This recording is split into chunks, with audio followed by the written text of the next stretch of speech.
People's Channel.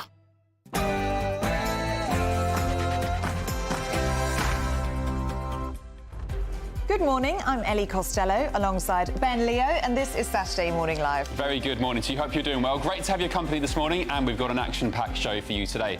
We have all of the day's top stories with former Conservative Special Advisor Charlie Rowley and the writer and podcaster Lewis Oakley. We'll go stateside to get the latest in what's been a busy week in American politics, where the Republican National Convention has been taking place in the aftermath of the assassination attempt against Donald Trump. Will this also be the weekend that President Biden bows out of the election race? Yeah, lots of pressure on him to do so. Elsewhere, we'll meet this week's greatest Briton. He's the man, with the help of an engineered electric mobility chair, scaled Mount Snowdon. It's the first time this has been attempted, and it really is a truly amazing story.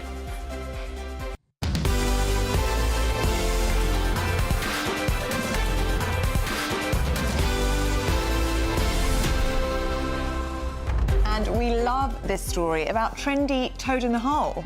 Apparently, Gen Z, they're really into the old-time classics now. They've refound the likes of the shepherd's pie. Apparently the toad in the hole, the prawn cocktail. The jam roly-polies. They've just discovered these amazing dishes that, you know, our grandparents used to pretty much live off, I guess. They've ditched the avocado on toast and all the other nonsense. And yeah, kimchi, the sushi. Shepherd's pie, toad in the hole, jam roly-polies, all of it. Apparently they're really trendy again.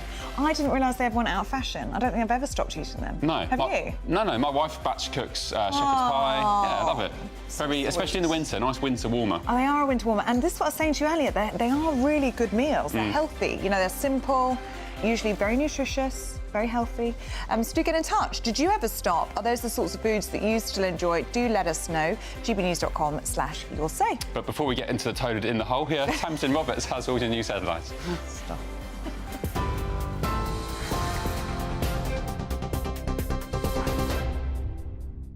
Ben and Ellie, thanks very much, and good morning from the GB newsroom. It's just after 10 o'clock. Flight delays are expected to continue this morning as airports and other businesses slowly get back online after yesterday's global outage. The problems were first noticed in Australia when screens at Sydney's airport went blank. Thousands of flights across the world were soon grounded, with airlines unable to complete check-ins. Some delays are expected throughout the weekend while staff work to clear the backlog. Banks, supermarkets, most GP clinics and even major TV and radio broadcasters were among the many others who were also knocked offline. While those travelling by rail were also affected, with most of Britain's rail companies reporting disruption. The glitches were caused by a security update deployed by a company called CrowdStrike, which affected users of Microsoft's Windows software. Pay increases in the public sector could cost around £10 billion, according to the Institute for Fiscal Studies. Independent pay review bodies are reportedly set to recommend pay rises of 5.5% for teachers and NHS staff. Schools and hospitals are unlikely to be able to meet the increase with their existing budgets without making cuts. It's thought to be more than the government had been preparing for, which could represent a significant challenge for Rachel Reeves's first budget. The race is on to become the next leader of the Conservative Party, with two senior figures putting their weight behind Tom Tugendhat. Steve Baker and Damien Green lost their seats at the election, but they remain influential within the party. In a joint article published in The Telegraph today, they warn the Tories mustn't be tempted to veer towards the hard right and should instead select a unifying figure to lead them back into government. Former Cabinet Minister Steve Baker told GB News why he thinks Tom Tugendhat is the ideal candidate. We have to build a broad coalition which is on board for some robustly Conservative things. And Tom, as somebody being seen from the left, is, I believe, the right person to do robustly Conservative things with a tone that can attract everyone. But you're right, he's going to need to prove to everyone that he is a true blue Conservative, willing to press in the direction of freedom under the law. The Home Secretary says violent disorder that erupted on the streets of Leeds was audacious criminality. 5 people have now been arrested in connection with the angry scenes in the Hare Hills area on Thursday. Vehicles could be seen on fire while a police car was overturned. The riots are believed to be linked to a case involving local children who were taken into care. Yvette Cooper says those responsible will be brought to justice. been talking to West Yorkshire police officers and also local community leaders about the action they're now taking in response to those unacceptable scenes of disorder and criminality that we saw last night. The community is working very closely together in response to what was a local child protection incident, but it's really important that the community can feel safe on the streets and also that the perpetrators feel the full force of the law. Clouds and cooler weather are back this weekend after yesterday's sweltering conditions brought the hottest day of the year so far. The Met Office says temperatures reached 31.9 degrees in central London. However, heavy rain and bursts of thunder are forecast to hit Wales and southwest England today. But if you weren't able to get to the beach yesterday, some good news. Meteorologists say the warm weather could be back just in time for the end of July. And a new report by a think tank is calling for Britain's old and neglected phone boxes to be removed. Create Street says there's little need for the old phone boxes, with their use having fallen by 99.5% since 2002. It found the majority of the boxes now attract vandalism and are poorly maintained, creating what it's called box blight across Britain's streets. The think tank says laws should be changed to make it easier for councils to remove them. But the report is careful to draw a distinction between the old boxes and the classic red booths, many of which are listed. Well, those are the latest GB News headlines for now. I'm Tamsin Roberts and I'm back in half an hour. For the very latest GB News direct to your smartphone, sign up to News Alerts by scanning the QR code or go to gbnews.com/alerts.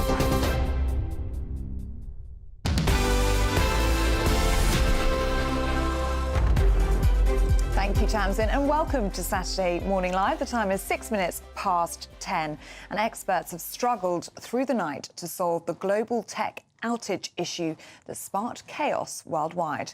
The cybersecurity firm CrowdStrike has said it could take weeks for a full recovery. CrowdStrike blamed a faulty software update. So apparently a lone tech engineer on, I think it was Friday night, Thursday night. Yeah. Updated the software with a single bit of code, and it's something as simple as a full stop in a line of code caused the chaos. So it managed to knock out broadcasters, disrupt global travel and cripple healthcare systems. Meanwhile, some workers could now face payment delays from their employers as payroll systems were also affected. Well, the CrowdStrike CEO has said, "We understand the gravity of the situation and are deeply sorry for the inconvenience and disruption that was caused." Let's speak now to travel correspondent at The Independent, Simon Calder. Good morning, Simon. In terms of flight delays, ferry delays and so on, is it still chaos? What's it like at the moment, and which areas and airports are worst affected? Really good questions. Thank you for that. If I can just put things into context from yesterday, this was going to be the busiest day for 5 years, with more flights from UK airports than since 2019. Didn't end up like that. I'm afraid we had 300 flights to, from and within the UK cancelled. That means 50,000 people waking up where they didn't intend to be this morning. Today, things are much better, but I'm still counting at least 45 cancellations. That's affecting 7,000 or 8,000 people. That's in addition to the cancellations yesterday. And in terms of where the worst hit places are, well, inevitably, I guess, Britain's busiest airport, Heathrow, has got the largest number, and most of those are on British Airways, both short-haul and intercontinental flights. But there's many other problems elsewhere in the UK. For instance, at Edinburgh, you've got a combination of KLM to Amsterdam, EasyJet to Dubrovnik, British Airways to Heathrow, and United Airlines to Chicago, all cancelled today. And I'm afraid we will probably see a bit more of that before everybody gets where they need to go. But honestly, my heart goes out to people who are maybe watching. They're sitting at home wondering when they're going to get on their holiday because their flight was cancelled yesterday. As you say, Simon, this could take a little while to sort out. For people that have been affected, are they able to claim compensation? What are their rights when it comes to something like this? OK, you're not going to get cash compensation, although there is a little bit of talk in America about possibly beginning class actions against the people responsible. I mean, under air passenger rights rules, you're technically entitled to hundreds of pounds in compensation for a cancellation or a long delay, unless the airline can say it's not our fault. On this occasion, well, certainly EasyJet, for instance, the very first flight they cancelled yesterday, Gatwick to Berlin, they said this is a general IT problem. It's not our specific responsibility, so you're not having any compensation. However, the airlines have absolutely strict duties of care to look after you, to make sure that if your flight is cancelled, that you are rebooked as soon as possible. And that can be on any airline. If they say, oh, we haven't got a flight until Wednesday, you just say, right, well, put me on an airline which has got a flight and can get me to my destination. And while you're waiting, they are supposed to provide hotel rooms and meals. If they fail to do that, then you, if you've got a robust enough credit card, can do that and then claim back from them. OK, Simon Calder, good to see you this morning. Thank you so much for giving us that update. Thank you. Well, it's now 2 weeks, would you believe, since the general election. It feels like a lifetime, doesn't it? I know. It feels like it was a long such a time gruelling ago. election campaign. It was pretty gruelling, wasn't it? That's when new and returning MPs, of course, were elected in their constituencies. In Dewsbury and Batley, it was a historic win for Iqbal Mohammed as he became the first independent MP in a general election seat in Yorkshire for the first time since, 1907. Well, he campaigned heavily for a ceasefire in Gaza, but said that his win was due to a combination of several things. Our reporter Anna Riley visited the constituency and has the full story. Iqbal Mohammed, Dewsbury and Batley. And would you like to swear or affirm? Affirm. Iqbal Mohammed won 41% of the vote in the Dewsbury and Batley seat, with Labour coming in second place, followed by Reform UK. The newly formed constituency combined the former Tory-led constituency of Dewsbury with Labour-held Batley and Spen. Echoing the push for change, 5 independent candidates won seats on Kirklees Council in the May local elections. The Labour Party lost overall control, citing huge financial pressures and the national leadership's stance on Gaza. It's a bit of a concern, with Israel, Hamas, Gaza and the whole Middle Eastern situation. I just hope we will be represented suitably in Parliament, With boarded up shops and dilapidated buildings, urban decay has set in within parts of Dewsbury. The town is part of Kirklees, one of the most deprived boroughs in Yorkshire, with 1 in 3 children living in poverty. Investing in Dewsbury and its people is a top priority for those who live and work here. It's a very Asian community, so I appreciate that's the direction of travel the vote's gone in. I mean, in terms of Dewsbury itself, it has been lacking for quite some time. It's betting shops and vape shops. There's no real sort of independent shops here or anything like that. That market is ridiculous. I've never seen it as silly. Nobody's coming to Dewsbury anymore like they used to do. It has deteriorated greatly in the last 20 years. You look around and the number of shops that are now empty, there's no incentive for people to go into Dewsbury whatsoever. I doubt very much whether an independent person will be able to affect that. At the end of the day, Dewsbury is on its knees. People just don't really take care of it, they just throw the rubbish on the floor. It just needs sorting out, really. It's all about integration and it's all about bringing the communities together. They need to have people from each community form a lovely group and get the communities together and keep it on, because Dewsbury is the most deprived area you can ever go to right now. So it seems the voters here are hoping for a prosperous and united future under their new historic MP. Anna Riley, GB News, Dewsbury. Such a shame, isn't it, seeing those high streets deserted? I mean, it's happened in my hometown down on the south coast. It's just you walk past shops, they're boarded up, they're empty. Right, so Labour getting their act together, it seems, or at least claiming they are. We're joined now by former Conservative Special Advisor Charlie Rowley and the writer and podcaster Lewis Oakley. Good morning to you both. Thanks for joining us. Morning. Good morning. So Labour getting a move on, or they claim they are anyway. What about the Tories? They need to regroup, don't they? And there's lots of rumours about, well, for example, Suella Braverman defecting to Reform. Meanwhile, they need to pick a new leader, don't they, Charlie? They do, Ben. And, that is true, and they will. When that will happen, we're not quite sure, because the Tory hierarchy have got to work out between themselves what the timetable will be, what the rules might be. You know, is it going to go to the membership? Is it not? Is it just going to be for the MPs, the ones that were lucky enough to be re-elected? We'll have to wait and see. But there are a number of names that get thrown out there, including Suella, as you say. But we'll just have to. So are they actually considering ditching the members' approval or the choice for leader? I don't think they'll ditch them entirely, but there's still a conversation, or there seems to be a conversation around whether or how it will be whittled down to maybe a final two. Traditionally, it's MPs that decide the final two through a series of rounds, and then that goes to the members. Do you not trust your members, Charlie?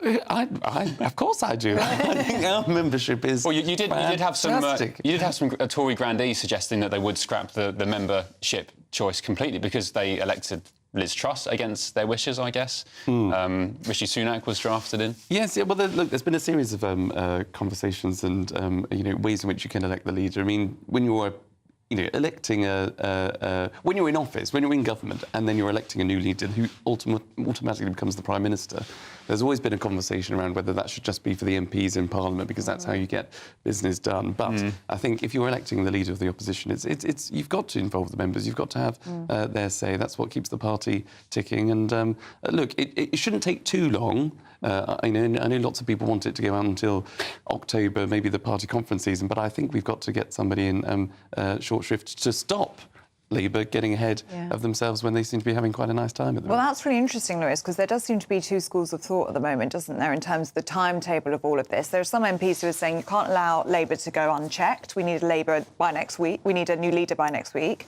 But then you've got others who are saying, look, we're in absolute chaos and disarray. We need to take our time now, actually do a post-mortem, if you like, of what went wrong and choose the right candidate who can bring some stability. Yeah, and I would agree with that second trail of thought. Take your time. I mean, Labour are in for 5 years. There's no need to rush. You've got to get this right. You've got to get a leader in there that, A, can command the party, and B, can, balance the threat from reform and balance what the Labour Party are doing and really, come up with a plan that people can get behind.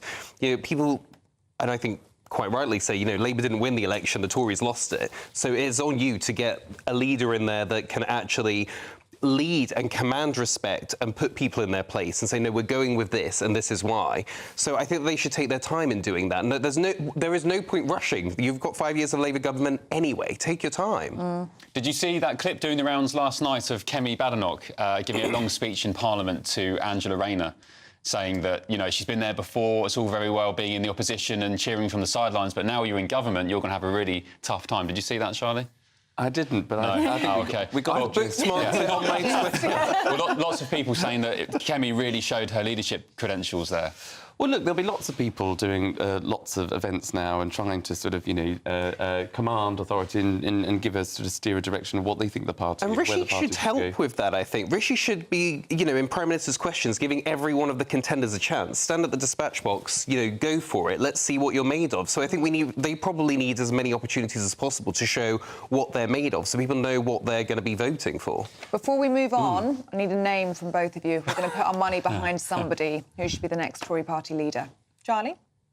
Ben Leo. Why do you keep saying that? I like Stop it. saying it. That's the second week you've said it. Is it really? Yeah. Oh, well. You'd be very good, I think. Well, maybe in a few years. That's very kind. That's very kind. But I think it's. I think I enjoy my life a bit too much. But I think, look, there's lots of talent in the Conservative Party. Tom Tugendhat has obviously been mentioned. Rob Jemrick has been doing, I think, a lot of work to articulate the problems. Can I just clarify? Tom Tugendhat, he is a One Nation Tory. Anyone that is a member of the Conservative Party is a Conservative, first and foremost, whether you believe this left or right sort of nonsense. Some would disagree with that, Charlie. It's about... The thing is also, just very quickly, it won't take that long, by the way, to work out what went wrong. The Tory Party failed to deliver on things that it said it was going to do. It didn't cut immigration. Taxes didn't fall as quickly enough as they should have done. That doesn't take that long to work that out. What you've got to do, though, is Lewis is absolutely right, is find someone that can actually then bring the party together. I'm afraid people like Suella won't be able to do that. Well, she may be going to reform. Who knows? So your pick is who?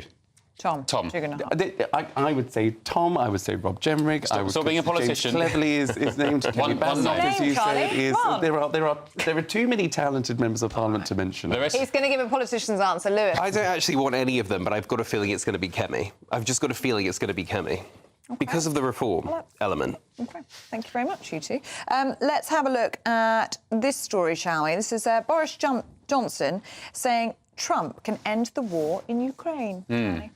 Yes, he's written his Saturday essay column for the Daily Mail, and someone who once criticised Donald Trump before, but then doesn't make much difference these days. If you criticise Donald Trump, you could be the next running mate if you so that doesn't hold much. But he's basically come out to say, look, forget everything that's happened in the past. The election was won on the back of President Trump rising from that failed assassination attempt to punch the air, the image of him defying his security detail, taking command of the situation and saying, fight, fight, fight to the crowd that was out there. That is the image that is now captivated America against, obviously, the backdrop of a not very well, obviously, Joe Biden at the moment through COVID. Lewis, I don't know what you think. I find this newfound support for Trump, for people like Boris, who previously criticised him. Even Mark Zuckerberg in America, he gave an interview last night saying that he was, I won't repeat the words, but he really, enjoyed his the fact that he's shown that he's manly and masculine, he's going to be a new leader. Years ago, Zuckerberg was censoring Republican content on Facebook. I think all this newfound support for Trump, when it's clear, according to the polls, that he's going to win the presidential race, is a bit disingenuous, don't you think? It's definitely disingenuous. They can see what's about to happen and they want to be on the right side of it. And I think also that, with Joe Biden, that they realise they're sort of fighting for a lost cause there. That, their own credibility. I think this is what a lot of the Democrats in America are kind of feeling at the moment is, are you telling me this person should be leader? Really? Because your credibility is on the line. So I think that's what we're seeing. And it was going Trump's way before the shooting, then after the shooting and how he bounced back and put his fist in the air. I think people saw that as a sign of strength. And so now everyone's saying, look, we need to prepare for a second Trump presidency. We need to start saying some nice things. Yeah. You watched a lot of things last night, didn't you? Yeah, you were very busy. I have a lot of time on my hands. I'll take you out. You must come out with me one time. I don't really. I don't have a lot of time. You've got the time. You've got a wife and 2 kids. Have you got the time to watch everything? I put the kids to bed at 6:30 last night, and I woke up to my wife coming in the bedroom at 10. I was knocked out on the bed. I'd fallen asleep putting the kids to bed. Watching too many videos. Too many Mark Zuckerberg and Kimmy Badenoch videos. Yes. Lewis and Charlie, thank you very much. You're with us in the next hour as well. We'll catch up with you later on in the show. Yes, lots more coming up, including this week's Greatest Britain. He's a guy who scaled Mount Snowdon in an adapted wheelchair. Really interesting story, isn't it? Yes, we're also going to be heading stateside to get the latest from what's happening at the RNC and, of course, the race to the White House. That's next.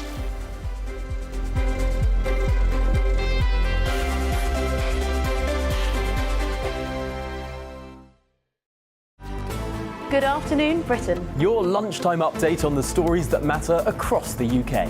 From breaking news and insightful analysis, inspiring stories and lively debates. You're comparing yourself to a former Prime Minister. Which is it? Stay informed, stay updated, stay entertained. I just don't know how anyone would not want to be there. Every weekday from midday. We are Good Afternoon Britain, only on GB News. Britain's news channel.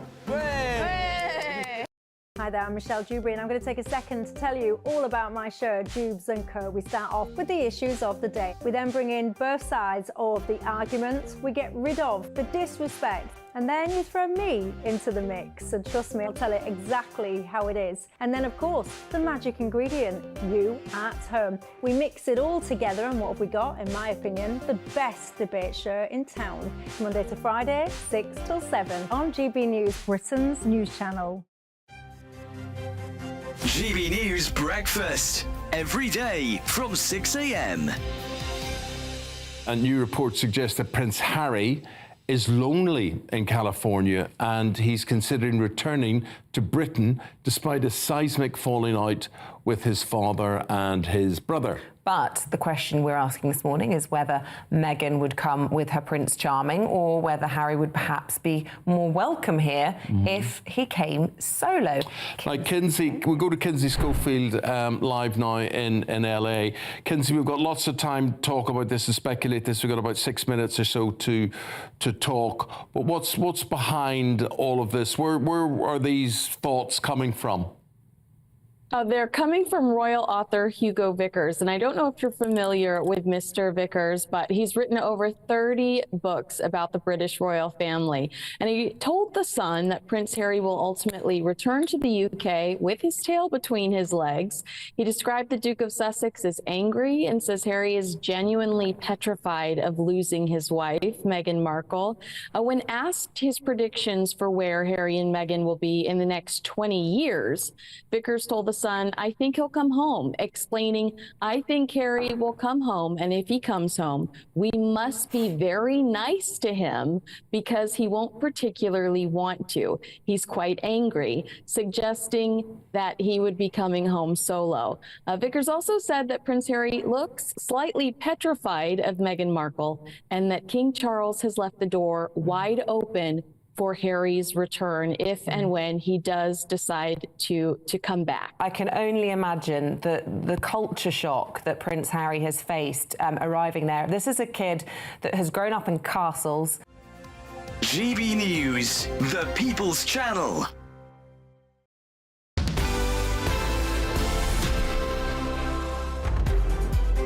Welcome back to Saturday Morning Live. Now, it's been another busy week stateside with the Republican National Convention in full swing.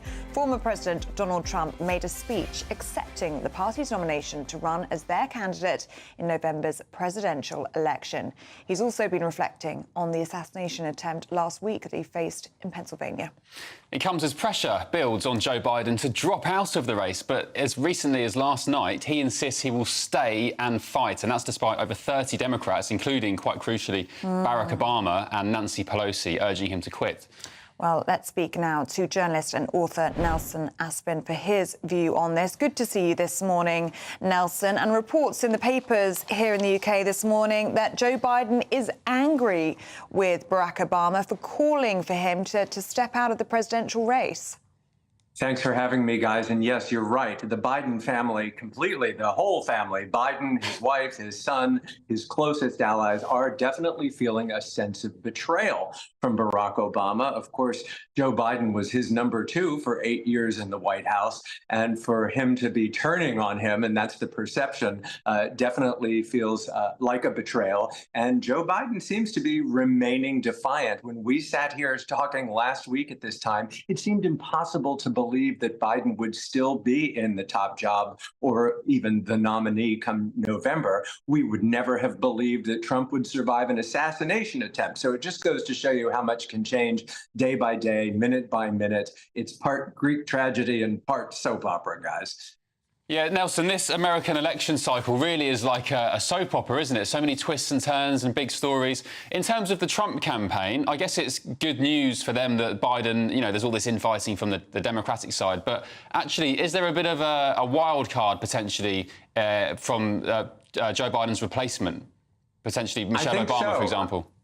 I do think so, because obviously Trump has so much momentum right now. In fact, somebody that used to work on the Obama campaign was saying that he hasn't seen this kind of groundswell of support and momentum for a candidate that we're currently seeing for Trump since Obama ran in 2008. So what is Biden or the Democrat Party, for that matter, what are they going to do to counter that momentum? Well, you got to give the people some shiny new object to look at, something new to get excited about. And that has to be a new nominee. And whether that is Vice President Kamala Harris or someone new altogether remains to be seen. But the Democrats are in trouble, and they need to pique the interest of the voters.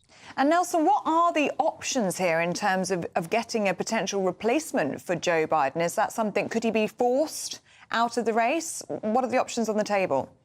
The easiest option would be for him to resign. That would be the easiest thing, and that's what his closest allies are trying to cajole him into. And actually, it's gone from cajoling to pressure. If he doesn't resign and turn the presidency, let alone come November, the nomination over to Kamala Harris, then they would have to, at the convention, pick a number two. But the convention is coming up in mid-August, so time is of the essence. Nelson, what did you make of Donald Trump's speech at the Republican National Convention? Some said it was unifying. In the speech, he said, you know, I want to be a president for all of America, not just half of America. Commentators such as Tucker Carlson were saying they sensed a change after that assassination attempt in Donald Trump. His aura, the way he speaks, maybe a bit more humility. Are they right, do you think? I think they are right about the fact that we are seeing a changed Donald Trump. Whether or not that's genuine remains to be seen, but a change indeed, more subdued, more statesmanlike. And that may be also, in addition to the fact that he survived the assassination attempt, that it may be confidence. And he's been down this road before. He feels confident against Joe Biden, although he's been clear to say he doesn't care who he's running against. He'll take on whoever it is and is confident that he can beat whoever it is. Nelson, what did you make of Melania Trump's appearance at the RNC this week? Very rare display of affection between the couple, and also the granddaughter of Donald Trump, which has become a bit of an overnight star, Kai Trump as well, speaking at the RNC. That's right, his granddaughter. She made quite an impression, quite lovely, quite well-spoken. Her father said he was already putting out the warnings to guys to stay away from his little girl. But we saw Trump's little girl in our former First Lady looking smashing and coming out there and showing a rare sign of public affection, which means the game is definitely on. They're taking this very seriously. And as for Melania, that may also be a case of the family's been shaken up by what happened in Pennsylvania with the shooter. So those kinds of things, no matter how serious you take them, the family certainly takes it very seriously. Scary. OK, Nelson, thanks very much for your insight. Much appreciated. I can't wait till November. Yeah, it's going to be so... I said it's like a soap opera. It's like an American version of EastEnders, albeit a bit more serious, I guess. What did he say? It was a soap opera and he said something else. We'll have to watch. I didn't catch remind that. ourselves, but I thought it was a very good line, which I've forgotten now, but it was very good. Thank you, Nelson. Good to see you. And did you see, by the way, all the... actually, some journalists over here did it. They're wearing bandages on their ear in tribute to Donald Trump. Yes, I did. Very funny. This week, yeah. Do get in touch on any of that. Should Biden step down? Do you think he will step down this weekend? There are people on resignation watch. So far, he's saying he is the presidential nominee for the Democrats. Should that be the case? I think when Obama steps in, because lots of people say Obama really is kind of the guy pulling the strings behind the scenes, and when he's ignoring Obama, it's kind of like, wow, where's this going to head? You can also see why the Bidens feel betrayal about that. Yeah. You know, they've worked together for years. Let us know what you think. OK, coming up, we'll meet this week's Greatest Britain, but up next, can you make toad in the hole trendy? Can you? Apparently you can. You can, apparently. Gen Z, they love it. Saturday morning live on GBNews, Britain's news channel. Back in a tick. Good morning. Here's your latest GB News weather forecast coming to you from the Met Office. For some in the Far East today, it is still going to be pretty hot. Meanwhile, further west, we have some heavy rain pushing its way in, initially across parts of Western Scotland, Northern Ireland, but also feeding into parts of Wales and southwest England with some heavy bursts mixed in with this rain. Further east, a drier, brighter picture, some hazy sunshine around, a few showers perhaps, but largely fine, and not as hot as yesterday, but in some parts of eastern England, East Anglia could still get into the high 20s Celsius. Meanwhile, elsewhere, we're looking at high teens, low 20s, obviously feeling a bit unpleasant where you're stuck under that rain.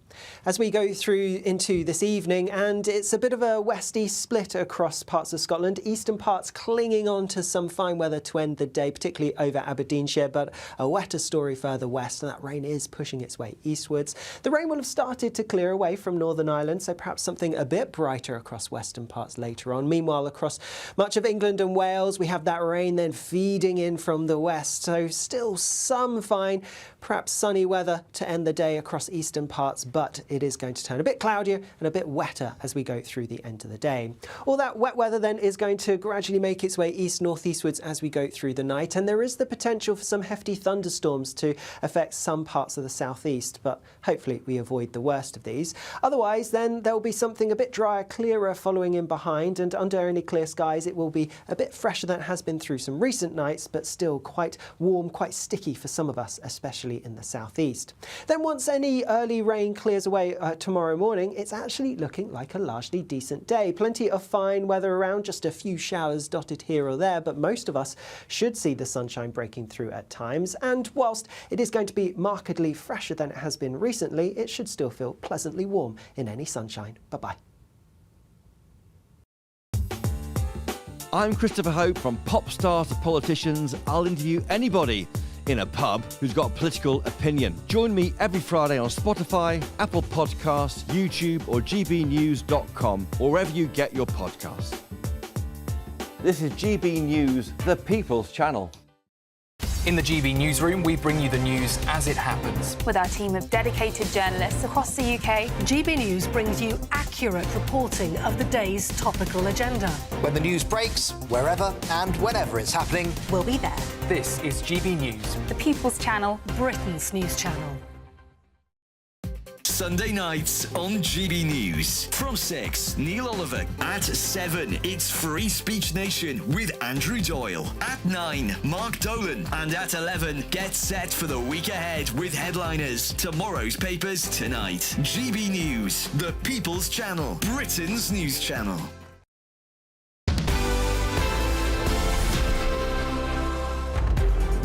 Hello, welcome back. It's 10:35. I was about to say 25. Wishing You were the time struggling right. with that one, weren't you? Yeah. Ben and Ellie with you on Saturday Morning Live on GB News. Just a very quick view from Jack Jones. You say, Ben, a bit before your time, I realise, but I think you should watch Dallas, as that is what the US election is getting like. So we were talking about how the US election, with all the twists and turns and the drama, I mean, I described it as a bit like EastEnders, but over in America. But yes, of course, Dallas, the 1970s hit American TV show. Obviously, I wasn't alive then. No, neither was I. Maybe we should watch that. Yes. As homework. Binge watch it. There you go. Yeah. Now, when you think of the latest culinary trends, it might not be prawn cocktail, toad in the hole, or a jam roly-poly that springs to mind. But it's not for Gen Z or Gen Z TikTokers who are determined to make a comeback for these British classics. I do love a jam roly-poly. Me too. Up until recently, those nostalgic meals have been largely forgotten and overlooked by the popular trends such as avocado on toast, kimchi, or variations. Kimchi. Good for your gut. Kimchi. Is that the one that's good for your gut? Oh, kimchi. Sorry. There you go. That shows how I'm old school. I don't get involved in Do you all like all this health stuff? This I'm woke. surprised at this. Woke kimchi. Yes, or variations of beans for the vegetarians. Yes, now 2/3 of Gen Z now rely on TikTok for cooking ideas. So is it time for the revival of the best of British dishes? Well, joining us now to discuss this is the Telegraph's restaurant critic, William Sitwell. Good to see you this morning, William. And I think for lots of people watching the programme this morning, they'll say, well, for us, these things never went out of style. They've always been eating the prawn cocktail, the toad in the hole, the cottage pies. It's the best kind of food. Well, life for a lot of people never changes, and people sort of watch these trends and they wonder what on earth's going on in the world because they've never stopped eating prawn cocktail and toad in the hole and a big fried up breakfast. I think the main thing is in terms of trends, we've seen this for not decades, but literally centuries. The trends in food publishing, and it doesn't matter if it's on digital in a book, always goes. The swing is from complicated, modern, faddy to traditional, simple, and so on. There's a book, a royal cookbook written in 1500 that promises plain, simple food. There was a book in 1823 called The Cook's Oracle by a man called William Kitchener, who said that all other cookbooks are about as useful as going from sort of Africa to India without a compass. So there's been this thing in publishing for literally centuries where you go from, for example, Jamie Oliver's sort of 7-minute, 3-minute meals to the next trend, which is that's too simple. We need to take time and we need to get back to traditional food. So I think that's the first thing. It's this typical pendulum swinging from modern to traditional. The other thing is, and I think, if you are a food faddist, if you're obsessed with fermented cabbage and putting kimchi on everything, then you might have missed out on some of these wonderful traditions. And when you discover it, and you're discovering it for the first time, like you might discover, for example, if you're Gen Z, that the fact is the music in the 1970s was better than in the 2000s, then you'll relish it. You'll come across it as for the first time. And then you'll discover the absolute joy in a jam roly-poly or an Eton mess, or the joy of a proper Sunday roast, or indeed toad in a hole with a good slithering of Coleman's English mustard and some good thick gravy and a glass of claret. So these things, good food exists because it nourishes the soul. Good traditional recipes, British recipes, are not impossible to cook. So even the loonies on TikTok, I'm so glad I'm as ignorant as TikTok as you guys are of kimchi. So it's passed me by, thankfully. These dishes are not impossible to cook. If you can whip up a bit of batter for your toad in the hole, you'll discover it's a hugely warming and it's an inviting and a crowd-pleasing dish. So if you're a student and you're struggling, potatoes in batter with a bit of veg is not hugely expensive. So some of these ancient dishes, these traditional dishes, particularly this time of year when people are going back to school, students going to university for the first time, parents packing up their kids, and they might give them a pot and a pan and maybe a simple recipe book. And look, there you on the screen, the beginnings of one of the greatest dishes in the world, which are perfect roast potatoes, right? Which you boil until they're crumbling, you shake in the pan, put a bit of flour on, roast them in hot oil. What can be more satisfying than that? Yeah, and William, actually, this kind of food is so comforting, as you said, and it's satiating, full of nutrients. I was saying to Ellie off air, our grandparents lived on this stuff, meat, potatoes and veg. It was quite simple, but it kept you full. It was good for you. Do you think there's any sort of economic part of this where the cost of living is going through the roof? Dishes like shepherd's pie, cottage pie, you can batch cook that kind of stuff, can't you? Whereas I guess with, say, avocado on toast, it's nigh impossible. It is. It's economic. You only have to look back to the generation, our grandparents, great-grandparents, who went through a war, who went through rationing. And guess what? They survived economically because the food they ate wasn't ridiculously expensive, but also the food that they ate was healthy, was nutritious. You can spend your whole life chasing trends around the block, but actually good, plain, simple British food, meat and 2 veg. There's a reason why some simple things like that work. They are nutritious and they make economic sense. And as you say, you batch cook these things. There's something wonderful. You discover that you can use a freezer. You can get stuff out of the freezer, reheat it. The miracles that the students are going to discover of the joys of some of the most simplest tricks in the culinary cookbook. They're tantalising. Yeah, William, you've successfully made us very hungry this morning. Thank you very much. William. Really good to see you. Pete just said very quickly, toad in the hole is the epitome of Britishness. Sausages swimming in batter, zero health, maximum indulgence. It's amazing. I'm with you. I know. None of this food went out of style for me. Love it all. Yeah. Do keep your views coming in on that, gbnews.com/you'll say. OK, you could fill your boots with as much toad in the hole as you like, because there's still plenty of time to grab your chance to win £30,000 in our Great British Giveaway. It's our biggest cash prize of the year. Yes, so have a think. What would you do with all of that extra cash? Here's how you could win it all. Don't miss your chance to win our Super Summer Giveaway. With your chance to win £30,000 cash, our biggest cash prize to date, which means you get to spend every single penny however you like. What plans would you make with an extra £30,000 cash in your bank account? Take your family on the ultimate holiday, buy that treat that's always seemed out of reach, or just put it in the bank for a later date. However you'd spend it, make sure you don't miss out. For another chance to win £30,000 in tax-free cash, text CASH to 63232. Text costs £2 plus 1 standard network rate message. You can enter online at gbnews.com/win. Entries cost £2, or post your name and number to GB07 PO Box 8690 Derby DE1 9TT. UK only. Entrants must be 18 or over. Lines close at 5 p.m. on the 30th of August. Please check the closing time if listening or watching on demand. Good luck. Very good luck to you. Jam roly-polies galore, if I ever won that amount of money. I'd have freezers stacked up full of them. And sponge cake with custard. Oh, please. Yeah. Nice. OK, coming up, lots of showbiz, including this really controversial marketing campaign from Adidas. More of that with Steph Tetchy coming up in the next hour. However, first of all, here's your weather. Looks like things are heating up. Boxed boilers, sponsors of weather on GB News. Hello and welcome to your GB News weather update brought to you by the Met Office.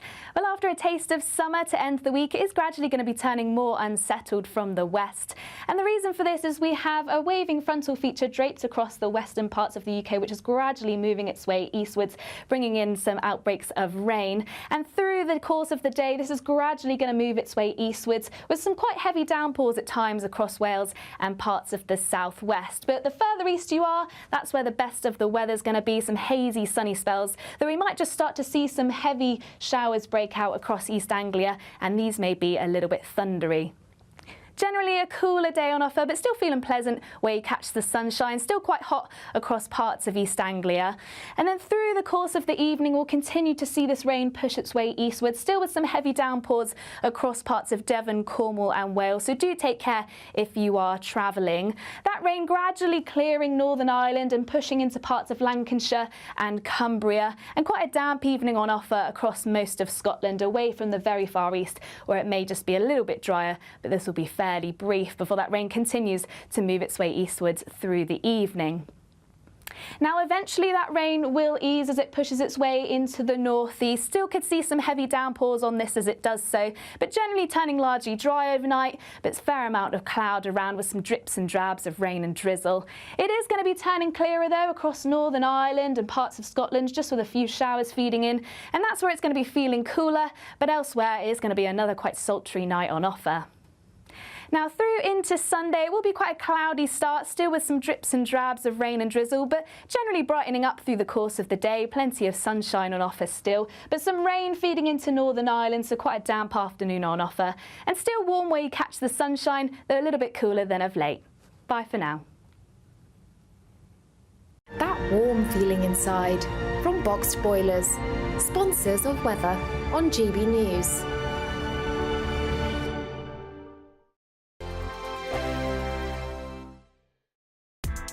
Join me, Nana Akweer, for an informative, interactive news programme with a difference.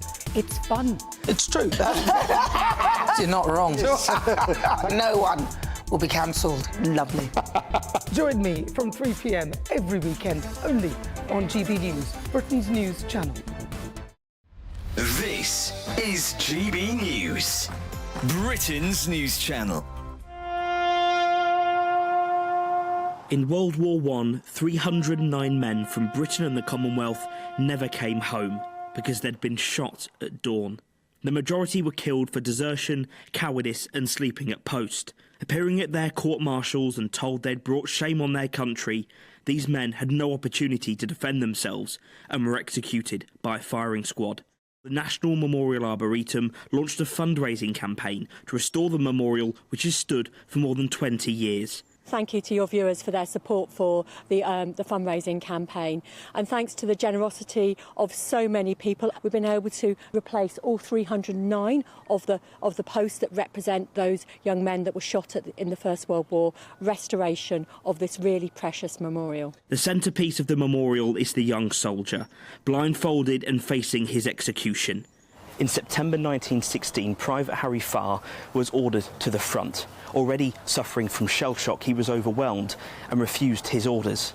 He was court-martialed, and in a trial lasting only 20 minutes, he was sentenced to death. On the day of his execution, he faced the firing squad without a blindfold. Janet Booth is Private Farr's granddaughter and was part of the public campaign to have those who were shot at dawn officially pardoned. When I asked my gran, do you know where I could find Harry's grave? And she looked at my mother and there was this sort of look between them, and then she said, well, he hasn't got a grave because they didn't warrant, he deserved one because he was shot as a coward and had let his country down. We can come here as a family and pay our respects to him, and also for all the other families, it's somewhere to come and remember their loved ones. The People's Channel. Join me, Neil Oliver, every Sunday night at 6 p.m. on GB News. And if an hour is not nearly enough for you, go to gbnews.com for special extended episodes online every Friday at 9 p.m, where we can truly get into the nitty-gritty of what's going on. GB News, Britain's news channel. If you want your news to be straight talking... This is a nightmare for the Conservatives again. Down to earth. It's not just Nottingham where this is happening, is it? And most importantly, honest. Hard-working, middle-class taxpayers, they'll get their book thrown at them. Then catch me, Martin Daubney, Monday to Friday, 3 till 6 p.m. on GB News, Britain's news channel.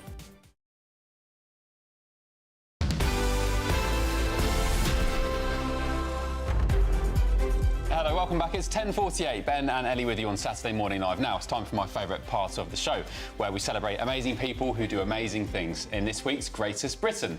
And this week, it's disabled adventurer Nick Wilson. Yes, earlier this month, Nick Wilson summited Mount Snowdon unaided. the first time this has been attempted with the help of an engineered electric mobility chair called the Rock Climber. Nick's Climb aims to raise greater awareness towards current accessibility and independence challenges faced by wheelchair users every day. And I'm delighted to welcome Nick Wilson to the show now and Rock Engineering Director Elliot Dayson-Barber from the Institution of Engineering and Technology. Guys, what a pleasure. Morning. Morning. Have your company. How are we? Morning. Very well. Yeah. Cool. I'm feeling a bit lazy when it comes to listening to your feats on Snowdon. Just tell us what you did, when you did it, and why it's so amazing, because it's the first time this has been done, isn't it? You feel lazy. You should try being me, going up a mountain and I was just pressing the accelerator. these poor buggers had to come up behind me. It still hasn't sunk in properly, you know, and to be the first disabled person to do it during Disability Pride Month is... I couldn't have asked for anything else. But it's all possible because of Rock Engineering. You know, they've been working on this for the past 2 years to create this machine. And if it wasn't for them, that wouldn't have happened. And I wouldn't be here because I was struggling a lot with loneliness and isolation.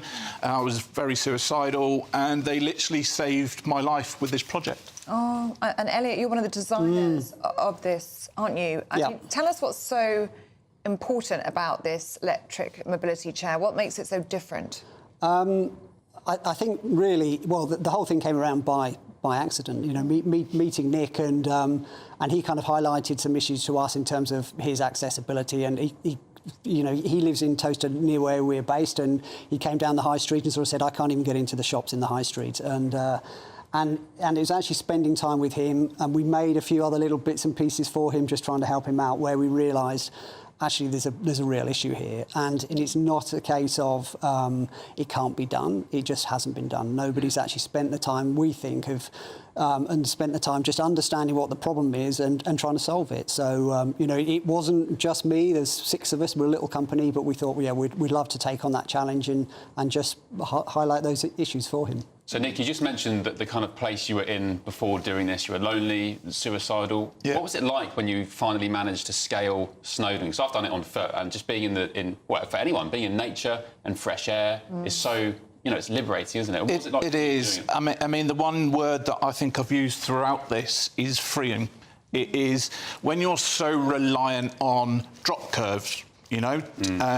Like I said just before we went on air, ironically, I got stuck on a pavement after coming back from Wales because there was no drop curb. There was overgrown bushes, and I was stuck on this pavement. And I've just gone up a mountain, but I can't get off a pavement curb. So it's freeing that you're not reliant on a hard-standing path or drop curves, wherever. You can, in rock climb, you can literally go anywhere you want. Yeah. And freeing is the big word, and it's amazing. And what were the conditions like on Snowdon for the two of you? Because in some of these videos, it looks pretty sketchy. Pretty awful. Yeah, really? yeah. I mean, it was. Well, we tried 2 times on that particular time, and the first day was completely rained off. The second day was a little bit better. I think we'd all got to the point where we thought we're just going to go for it. We tried before. We'd made some upgrades to Rock Climber. We were quite confident in those upgrades, and we went for it. And you know, Nick did it completely unaided. If you also see in the videos, Andrew and I are spending most of our time massively out of breath trying to keep up with him. I mean, we got to the top point after just over 3 hours. Wow. And so, yeah. You flew up there? Yeah. And that was me having to rein it back, trying to just keep the momentum going, because otherwise I would have left the Leeds way behind. So I could have done it quicker. But, yes, it was extremely sketchy. Yeah, I mean, you've seen some of the videos, they're playing them now. That particular point that it's playing at the moment, there came a couple of steps a bit further up from that where it tried flipping me over. And you just had a sheer drop on the right-hand side. So it was... Goodness. I wouldn't recommend it to anyone. I've had a lot of training and testing in this machine. I know it inside out.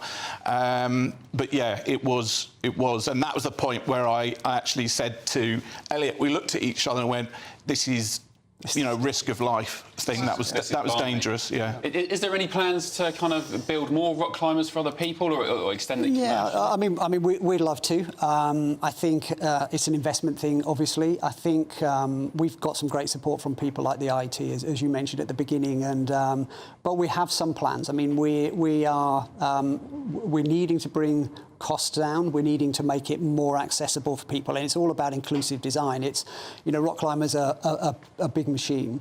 You can't take it indoors, but we've got some ideas to be able to bring the similar technology indoors, and make it more available for more people. Other people aren't able to use their hands, so we want to be more inclusive with the design if we can be. Well, look, amazing piece of engineering. I'm so happy for you as well that you were able to experience that and get outside and improve your mental health. Thank you so much. You're our greatest Britain this week. Thank you, appreciate it, guys. Congratulations. Thanks very much. Do stay with us. We're going to have all the showbiz with Stephanie Tetchy coming up for you shortly.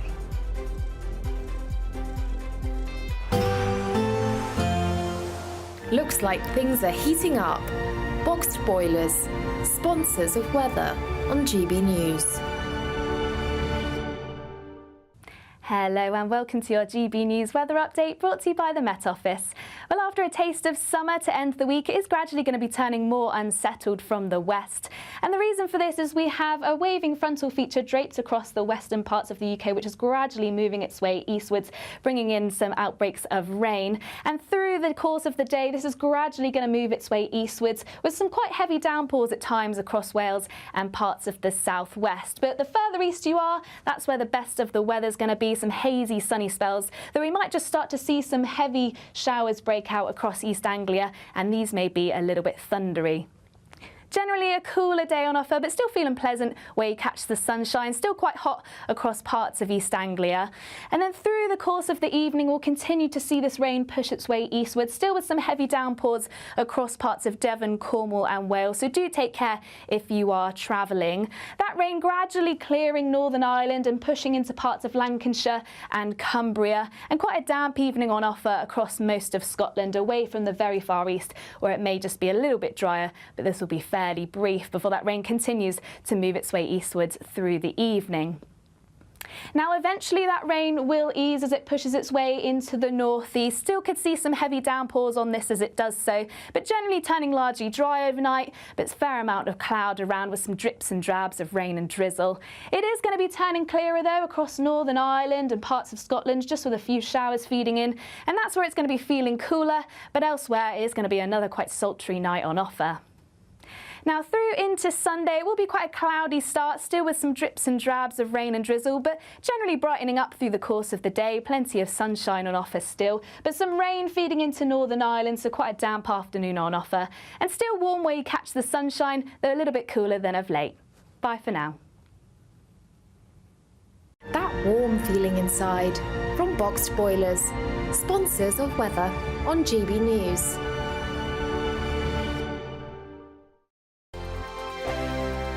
Don't miss your chance to win our Super Summer Giveaway. With your chance to win £30,000 cash, our biggest cash prize to date, which means you get to spend every single penny however you like. What plans would you make with an extra £30,000 cash in your bank account? Take your family on the ultimate holiday, buy that treat that's always seemed out of reach, or just put it in the bank for a later date. However you'd spend it, make sure you don't miss out. For another chance to win £30,000 in tax-free cash, text CASH to 63232. Text costs £2 plus one standard network rate message. You can enter online at gbnews.com/win. Entries cost £2, or post your name and number to GB07 PO Box 8690 Derby DE1 9TT. UK only. Entrance must be 18 or over. Lines close at 5 p.m. on the 30th of August. Please check the closing time if listening or watching on demand. Good luck. Good afternoon, Britain. Your lunchtime update on the stories that matter across the UK. From breaking news and insightful analysis, inspiring stories and lively debates. You're comparing yourself to a former Prime Minister. Which is it? Stay informed, stay updated, stay entertained. I just don't know how anyone would not want to be there. Every weekday from midday. We are Good Afternoon Britain, only on GB News. Britain's news channel. Hi Hi there, I'm Michelle Dewberry, and I'm going to take a second to tell you all about my show, Dubes & Co. We start off with the issues of the day. We then bring in both sides of the arguments. We get rid of the disrespect. And then you throw me into the mix. And trust me, I'll tell it exactly how it is. And then, of course, the magic ingredient, you at home. We mix it all together, and what have we got? In my opinion, the best debate show in town. Monday to Friday, 6 till 7 on GB News, Britain's news channel. Join me, Camilla Tominey, for a frank and honest discussion with those in power that cuts through the spin and gets to the heart of the issues shaping our nation. You haven't confirmed that you want to stand as leader, but you haven't ruled it out either. This report basically says that he's not fit to stand trial. Is he indecisive? Incompetent? I deliver the dose of reality Westminster needs. That's the Camilla Tominey Show at 9:30 every Sunday on GB News, the People's Channel, Britain's news channel. Mark Dolan tonight is your weekend dose of news, debate and entertainment. This sounds like a wild conspiracy theory. Don't miss My Big Opinion. Mark Meets and My Take at 10. Democracy is a funny old thing. And we don't do boring, not on my watch. I just won't have it. Go and get another glass of that bubbly, you've earned it. That's Mark Dolan tonight, Saturday and Sunday, 9 to 11, only on GB News, the People's Channel, Britain's news channel.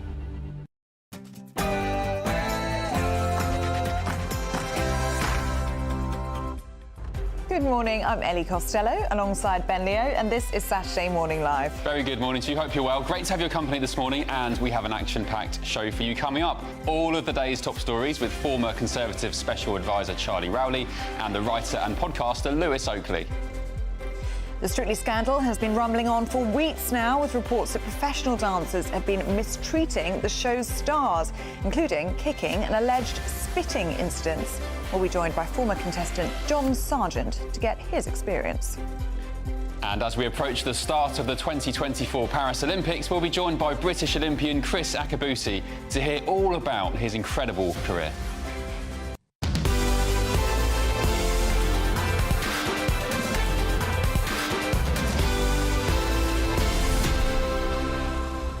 I'm so excited for that chat with Chris Akabusi. Because he's always on to review the papers, isn't he? Yep. And did you know, fun fact, he always carries his silver Olympic medal in his pocket. Yeah, it's to, we'll have to double check when he comes in, but I think it's so he can always remind himself that anything is possible. Will we have it on him today? Of course he will, he always has it on him. Is it rude if I ask him to put it on, or is that kind of not done? No, I'm sure you can ask. I hold it all the time. It's very heavy. Going to crown myself. Yeah, so he won a silver in I think he won 3 medals in his career. Again, we'll have to double check with him, but it's the silver one that he carries. I believe it's from the LA Olympics. Yeah, I'm so excited for the Paris Games. Yeah, me all too. Kicking off next month. Next week, yeah. Next week? Yeah. Ah, there we go. Literally. I think it's Friday, Shows how much I'm interested There you go, in you're not that excited, are you? You're not even across the dates. Anyway, do get in touch. Are you excited for the Olympics?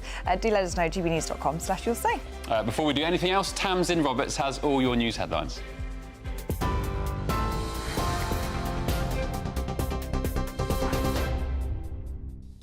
Ben and Ellie, thanks very much, and good morning from the GB newsroom. It's just after 11 o'clock. Flight delays are expected to continue this morning as airports and other businesses slowly get back online after yesterday's global outage. The problems were first noticed in Australia when screens at Sydney's airport went blank. Thousands of flights across the world were soon grounded, with airlines unable to complete check-ins. Some delays are expected throughout the weekend while airlines clear the backlog. Banks, supermarkets, most GP clinics and even major TV and radio broadcasters were among the many others who were also knocked offline. Those travelling by rail were also affected, with most of Britain's rail companies reporting disruption. The glitches were caused by a security update deployed by a company called CrowdStrike, which affected users of Microsoft's Windows software. Pay increases in the public sector could cost around £10 billion, according to the Institute for Fiscal Studies.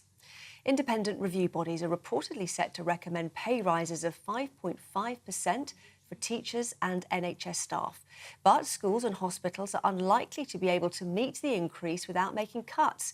It's thought to be more than the government had been preparing for, which could represent a significant challenge for Rachel Reeves's first budget. The race is on to become the next leader of the Conservative Party, with two senior figures putting their weight behind Tom Tugendhat. Steve Baker and Damien Green lost their seats at the election, but they remain influential within the party. In a joint article published in The Telegraph today, they warn that the Tories mustn't be tempted to veer towards the hard right and should instead select a unifying figure to lead them back into government. Former Cabinet Minister Steve Baker told GB News why he thinks Tom Tugendhat is the ideal candidate. We have to build a broad coalition which is on board for some robustly Conservative things. And Tom, as somebody being seen from the left, is, I believe, the right person to do robustly Conservative things with a tone that can attract everyone. But you're right, he's going to need to prove to everyone that he is a true blue Conservative, willing to press in the direction of freedom under the law. The Home Secretary says violent disorder that erupted on the streets of Leeds was audacious criminality. 5 people have now been arrested in connection with the angry scenes in the Hare Hills area on Thursday. Vehicles could be seen on fire while a police car was overturned. The riots are believed to be linked to a case involving local children who were taken into care. Yvette Cooper says those responsible will be brought to justice. Been talking to West Yorkshire police officers and also local community leaders about the action they're now taking in response to those unacceptable scenes of disorder and criminality that we saw last night. The community is working very closely together in response to what was a local child protection incident, but it's really important that the community can feel safe on the streets and also that the perpetrators feel the full force of the law. A new report by a think tank is calling for Britain's old and neglected phone boxes to be removed. Create Street says there's little need for the old phone boxes and they're rarely used at all over the past 20 years. It found the majority of the boxes now attract vandalism and are poorly maintained, creating what it's called box blight across Britain's streets. It says laws should be changed to make it easier for councils to remove them. But the report is careful to draw a distinction between the old boxes and the classic red booths, many of which are listed. Well, clouds and cooler weather are back this weekend after yesterday's sweltering conditions brought the hottest day of the year so far. The Met Office says temperatures reached 31.9 degrees in central London. However, heavy rain and bursts of thunder are forecast to hit Wales and southwest England today. But if you weren't able to get to the beach yesterday, some good news for you. Meteorologists say the warm weather could be back just in time for the end of July. Thank goodness. Well, those are the GB News headlines for now. I'll be back in half an hour. For the very latest GB News direct to your smartphone, sign up to news alerts by scanning the QR code or go to gbnews.com/alerts.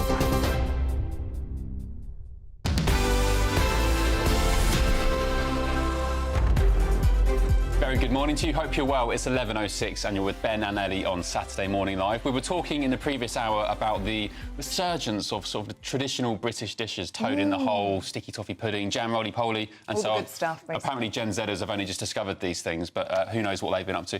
Susan, you have written, lovely to hear the younger generations are discovering the joys of cooking. Yes. I'm of the older generation and can make a meal out of any combination of ingredients. I love to bake cakes and pudding. My sticky toffee pudding is the best. And tomorrow's Sunday lunch is Hereford roast beef. Everything from scratch, including the Yorkshire pudding and gravy. Sounds delicious, Susan. Susan, you getting me sound quite amazing. hungry. Please, can we come round? Feel free to Yes. drop an invite to your address. Yes, please. gbnews.com/you'll-say. We will be coming round for Sunday lunch. LL has been in touch saying, my mother, who's 92, said her generation after the war had the healthiest diet. Fresh grown veg, small portions of meat, some carbs, butter, and just a few sugary cakes. The ultra-processed things like Spam were not eaten often enough or quantity enough to affect anyone's health. There you go. And there's so much processed food now, isn't there? That's part of the problem. And it makes me laugh, all these vegans going around eating these fake meats and so on. They're so highly processed and they think they're being healthy by eating it. Actually, you're probably better off eating a slab of steak or some nice mince. Just simple, good food. Beef and tatties. Yes. Any day of the week. Keep those views coming in, gbnews.com/yoursay. Now, experts have struggled through the night to solve the global tech outage issue that sparked chaos worldwide. Cybersecurity firm CrowdStrike has said it could take weeks for a full recovery. It was blamed on a faulty software update, and the firm managed to knock broadcasters offline, disrupt global travel and cripple healthcare systems. Meanwhile, workers can now face payment delays from their employers as payroll systems were also affected. Well, the CrowdStrike CEO has said, "We understand the gravity of the situation, and we are deeply sorry for the inconvenience and disruption that's been caused." Well, that's all right then. All said and done. GB News Northern Ireland reporter Doogie Beattie is with us now. Are you there, Doogie? Good morning. Maybe we've suffered our own tech problems because of CrowdStrike. Issue. Oh, there he is. Hello, Doogie. Yeah, so tell us how it's affected things in Northern Ireland, and especially the healthcare sector. Well, Northern Ireland in some ways is blessed that it doesn't have that big a population.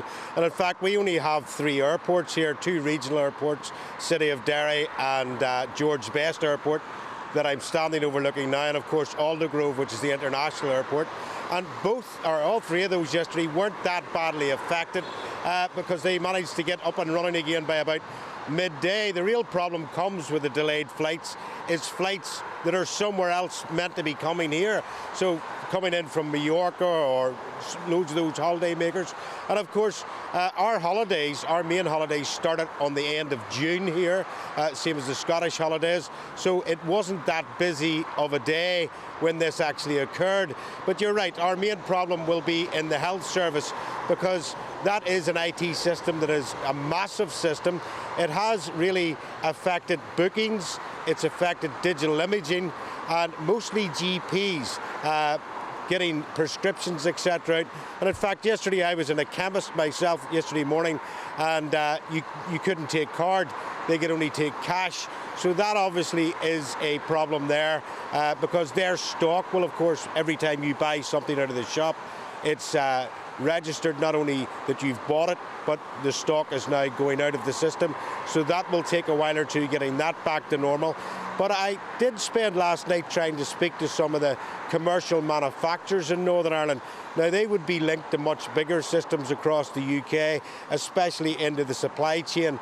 Now, they're unwilling to tell us how much it did affect them, but they are saying it did hurt them in some ways, especially with goods coming in and out of Northern Ireland. Of course, that dreaded framework document or protocol really, really does need an awful lot of computer paperwork with it. And it will be really next week before we see that coming back. And with the health service, the main thing that it hit was the rotas in there. So you can imagine staff not really knowing where they're going and when they're meant to be. That could also affect and come out in the next week. But we are assured that it will not be that long till it's back to normal. OK, Doogie, thanks very much. It's a bit cold and miserable there, doesn't it, in Belfast? But it's always wrapped up warm. His GB News jacket is our Doogie. If there's one thing that's come from this tech outage, I mean, so many different strands of to talk about, but not least the cash situation. Yeah. So many, I mean, Gale's Bakery, for example, they had to turn away hordes of customers because they're giving away free coffees, apparently. Oh, were they really? Yeah, not here. Did you fill your boots? No, I didn't. I was in Waitrose yesterday, same thing. No card, no cards being accepted there, and I thought I might get a freebie. No, I had to go get cash out. Maybe we're too reliant on tech? Oh, yeah, definitely. I'm a big advocate of cash. Keep cash in your wallet, even if you don't think you're going to spend it, because when something goes wrong, like we saw yesterday, it's going to be most important. Yeah, it certainly is. Let's speak now to our panel. Former Conservative Special Advisor Charlie Rowley and the writer and podcaster Lewis Oakley. Good to see you again, gents. And Lewis, let's start this story in the Daily Mail, shall we? And this is from our new Labour government, saying you should ignore all work calls after the hours of 9 till 5. Yes, so staff are going to be allowed to ignore messages and emails and phone calls from their bosses during evenings, weekends and holidays. And for some reason, people are outraged. I think it's an interesting one. Now, it's hard for me to maybe talk about this because I'm someone that has about 5 different jobs. If I'm not in the office, then I'm in a TV studio, then at a podcast, I'm writing articles and doing books. But that's all my choice. Yeah. But actually, what we need to recognise is that work doesn't stay in the office anymore because of the technology. Your emails are following you home. You're being expected to do things. And I actually do think it's right of a government to come in and say, look, we need to get a hold of this and we need to put some clear lines and boundaries in place. That's not to say that there aren't going to be issues with particular jobs where that's not going to be able to be the case, or with particular projects you might be working on. I'm sure in an election period, if you're a Charlie Rowley, you've got to work a little bit out of the hours. But that is your choice, and that should be, you know, in those periods. But this normalising of responding to emails at 9 p.m. at night, and then you think, oh, well, I need to respond at 9 p.m. at night. And I do think it's something that it's right that a government should look at. Just to talk about my own story with this, I am someone who, touch wood, doesn't struggle with their mental health. But the only time I've ever had an anxiety attack, I remember it so clearly. My phone was on the table and it was vibrating as though it was ringing, and it wasn't a call, it was the emails were coming through that fast, and I was getting, oh my God, I can't respond to all these emails, and I've got to go and do this thing for work. This was in a previous job. And ever since that, I've never had email alerts for work on my phone. I won't join WhatsApp groups for work things, and you have to I've had to put those boundaries in place to say, look, if I choose to look at my emails out of office, that is my choice, but I'm not going to have them having notifications at me. And I think it's right that the government comes in, because not everyone is empowered enough to do that, and says, look, you've got to leave people alone. Just because you can email them at 9 o'clock doesn't mean you should. Do we need government intervention over this, though? Or do you just have something like Lewis, where you just say, I won't be responding after 8 p.m. or something? You set your own rules. Well, I didn't really answer calls or texts during working hours anyway, so I think, you know, when you're being bombarded by sort of other backbench MPs, you think, no, I think we'll just leave that until, you know, another day. What have they got to That's why we've got nothing done when you're in government. We'll come back to that. Does this have anything to do with, do you remember Sir Keir Starmer's comments before they won the election, saying he wouldn't work past 6 on a Friday? Do you think there's anything linked to that? Yeah, I mean, he sort of said, you know, he wanted to spend obviously time with kids and family, and that's sort of, you know, on one level obviously understandable. But when you're the Prime Minister, it's a 24-hour job, you know, 7 days a week. You can't really clock off. I mean, I think that I don't think you need government to come in actually to sort of, you know, set this out. For what it's worth, I mean, I don't think anyone's under any obligation to reply to an email. Yes, it might be a bit annoying if they're coming through, but for me, for example, I mean, I quite actually like to send emails rather later at night, because but you could schedule them. Why would you not schedule them so they come through at a reasonable time? I think that this is the thing. To make it look like you're up and working late in the early hours. Yeah, some people like that. But this is but this is the thing. I think there's been a real shift, a generational shift, because if you'd said to you know, an older person, my grandfather, for example, a much older generation, you know, if the phone rings or if the door answers, there's no inertia to sort of, you know, rush for it. He'll just say, oh, no, that's far too late. Well, who's calling me at this hour? I'm not going to bother. He's got full control of that situation. Whereas I think nowadays, we feel as though if someone's calling us, there's a state of panic, or we've got an email, we must respond. No, it's about individual, you know, you've got to... You're absolutely right. There isn't sometimes this power as the employee to have the strength to say, no, I'm not answering that. Great, so we agree. Very nice. But you can still send an email after 9 Does it not depend what industry you're in? Because when I worked at a tabloid newspaper, it was just expected of you to be ready to go at all hours in case a news story broke in, say, I don't know, Poland or Thailand. You'd be on that plane within a couple of hours. Well, I think this is the thing. They're saying that it's not going to be sort of enforceable, but that the legislation will still be there. So with you know, doctors on call or journalists on call, of course, you know, taking that job, that's what you're signing up for. But I think the problem is so many jobs where that is not what you're signing up for. You're not signing up to be on call every hour. You're not paid enough to do it. That those employees can say, look, no, I'm not doing it, or you can't fire me for not doing it. Well, do keep your views coming in on that one. We know you're going to have an opinion, gbnews.com/you'll say. Charlie, let's look at this story in the Mirror. It's making headlines all over the papers today. It's about Ben Needham. Would you believe it's the 33rd anniversary of his disappearance on the Greek island of Kos? But now a man has come forward, a Danish man, saying that he believes he is Ben. Yes, it's not the first time that someone's come forward to claim that they are Ben, who went missing, as you say, 33 years ago. And 3 men, I believe, now have come forward. 3 men have now come forward, exactly. And there's a brilliant piece in the Mirror by the mum to sort of say they don't get their hopes raised too much because of the amount of people that have come forward. But it may be the case that this is a breakthrough. So, excuse me, South Yorkshire Police, who actually the mother has praised. And I know we criticise the police a lot for their failings, but they have kept hold of the DNA from when Ben was obviously born in the hospital. They are trying to get hold of what is through Interpol, DNA from this Danish individual who claims that his grandparents told him that he was taken away in Kos. He just remembers being outside in a garden somewhere, I think it was, but people screaming his name, Ben, Ben, as he was being dragged away somewhere. Really? So this has obviously haunted this Danish potentially wanted this Danish individual, who has now come forward to say that he thinks he is the missing Ben Needham, and the police are trying to corroborate that through DNA. So let's hope that it might be the breakthrough. So young Ben went missing in 1991. And I can't imagine as a parent. I mean, Mum Kerry I've spoken to her a few times previously in yesteryear. She just hasn't given up. Can you imagine as a parent just? I can barely read the story as a parent. You just, since becoming a dad, you read these stories. I almost can't get to the end of the article. You just cannot think of anything worse happening. And even if it is him, which, I guess people would see as a nice end to the story, you've still missed 30 years of their life. I wonder what kind of relationship they'd have, the mum and if it is Ben. Would there be that kind of maternal relationship, or does it disappear after all that time? No, there'd definitely still be that connection. You think? I think there would be, but it wouldn't be, your classic parent-child relationship, because you just weren't there for the formative years. They're going to be a completely different person. So, an awful story. I hope that there's some glimmer of a sort of happy ending, but it just, this is why I'm such a big believer that I know people don't want them in schools, but always making sure my teenager has his mobile phone so I can track him constantly. And you've got these air tags now, and I think that parents are, because of stories like this, like hypochondriacs, have just like, oh my God, I've got to keep them safe. I need to know where they are at all times, just because it gives you some sense of having some power over the situation that this won't happen. Because if that just happened to you, I just don't know.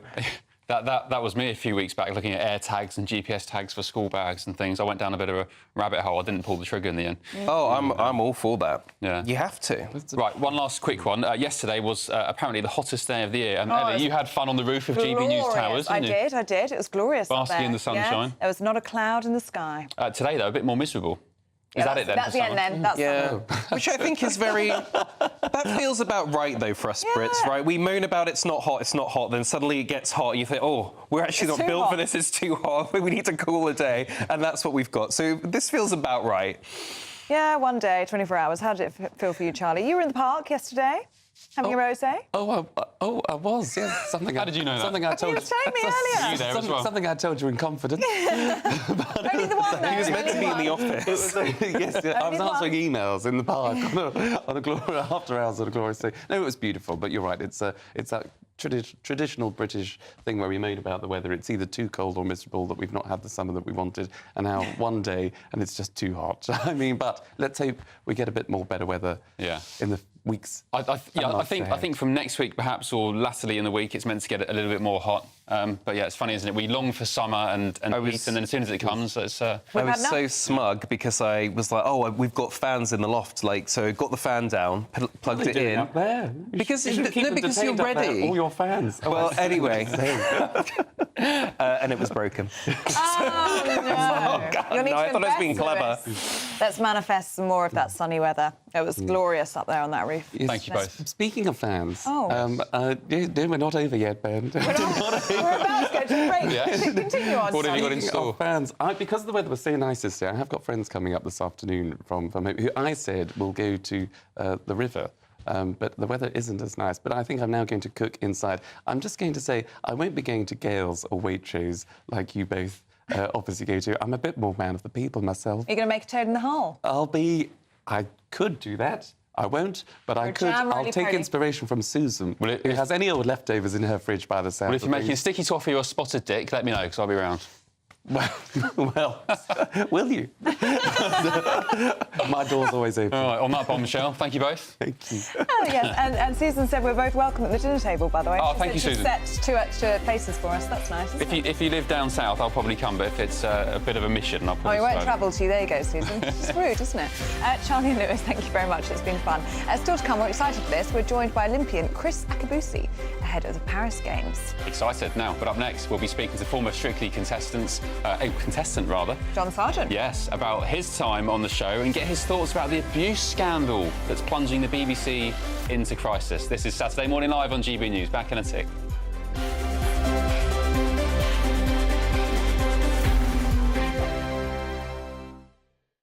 Tune in to Friday Night Live with me, Mark Dolan. GB News royalty with your perfect start to the weekend. Lucky us. feisty and fearless guests. Well, I'm a normal person, so ask me. Honest opinions. That raises more questions than a Gary Barlow tax return. And a few surprises along the way. Might be cold in this studio. That is Friday Night Live with me, Mark Dolan, 8 to 9, only on GB News, the People's Channel, Britain's news channel. GB News Breakfast, every day from 6 a.m. Khloe Kardashian has come under fire after posting a picture of her 6-year-old daughter wearing a full face of makeup. Yeah, the reality TV star said the youngster was participating in a dance recital and that wasn't an everyday occurrence. So this morning we're asking, is it ever okay to let children wear makeup? Well, joining us now is journalist Julie Cook. So, Julie, it's a child wearing full rouge, bright red lipstick, hair tied back, looking very, very stylised, very much, I think, like a young adult. Is this really the sort of thing we should be doing with small children? Oh, I think it's absolutely fine. I mean, first of all, in Khloe Kardashian's case, it was a dance recital, so it was very much a kind of performance element to it. She said herself in her post, it wasn't something they do every day. She was taking part in a dance activity. So, you know, I think she's vindicated on that front. But I've let my daughter play with makeup since she was 3. When she was 3, she showed a distinct interest in my makeup palettes going through my stuff. She's 10 now, and while I don't let her wear a full face like a drag queen, I do let her wear, you know, a bit of mascara on a weekend if she wants to. I don't see any harm in it. Clearly, if you're a child of a Kardashian who's paid millions of dollars to endorse cosmetics, you know, that's part of the fabric of their family. My concern, though, Julie, is putting those pictures on social media where people can see them. We live in an age now where, you know, wrong-uns are scouring the internet all the time. A lot of girls do enjoy putting makeup on. It's almost like a self-expression thing. It's like painting on a canvas. They're just trying to be a bit artistic. I don't think it's necessarily as sort of sinister as we're making out. And I think as long as you're not posting pictures everywhere or putting them at risk of harm, I don't see any danger. The People's Channel. Are the newspapers getting you down? My wife didn't divorce me that month. Struggling to separate the wheat from the chaff? I know that it's a bit of a circus at the best of times. Well, don't worry. Headliners has got you covered. We'll take the burden of reading the day's news, and if we get depressed, who cares? It's an occupational hazard, frankly. That's Headliners on GB News from 11 p.m. till midnight, and the following morning, 5 till 6 a.m. on GB News, the comedy channel. Nah, just kidding. Britain's news channel.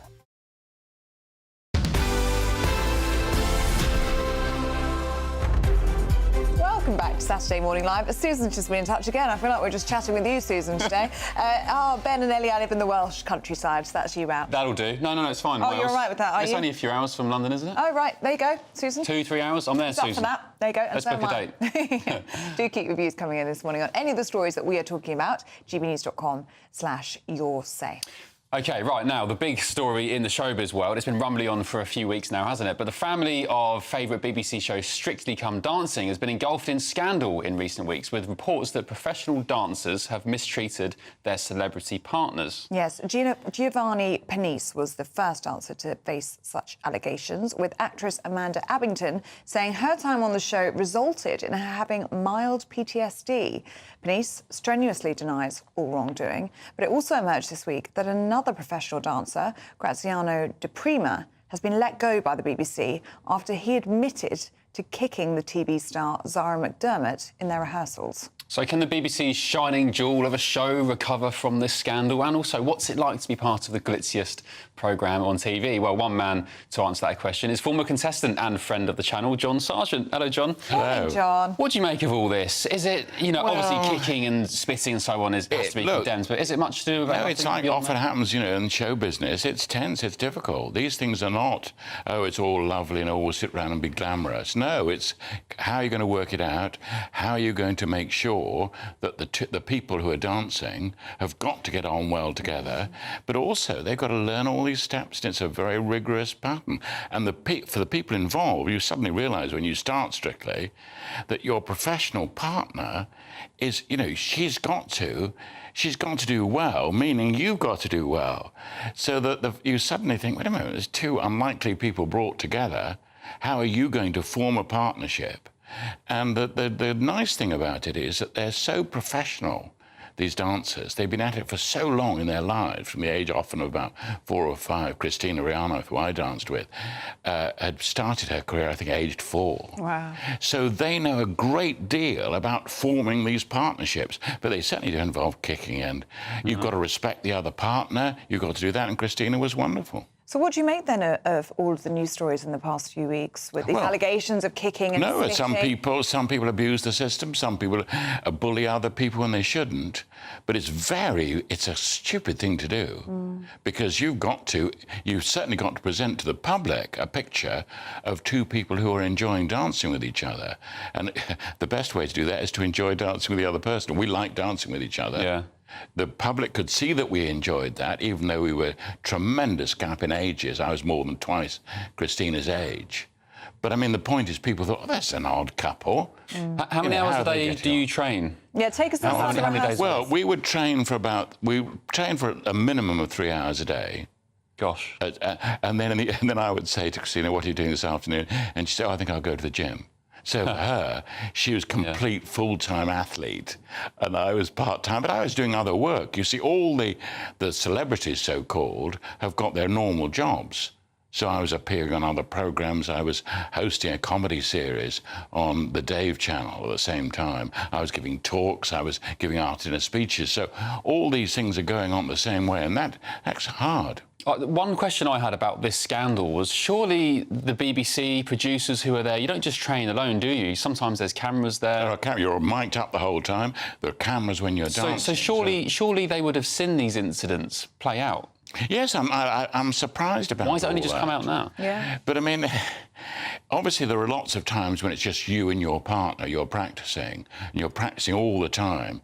So to have the whole cameras and mic'd up and all the rest of it. Oh, here's a shot. There you are. I'm showing. I love this clip of you. No, just show this one. What dance was this, John? This is the Paso Doble.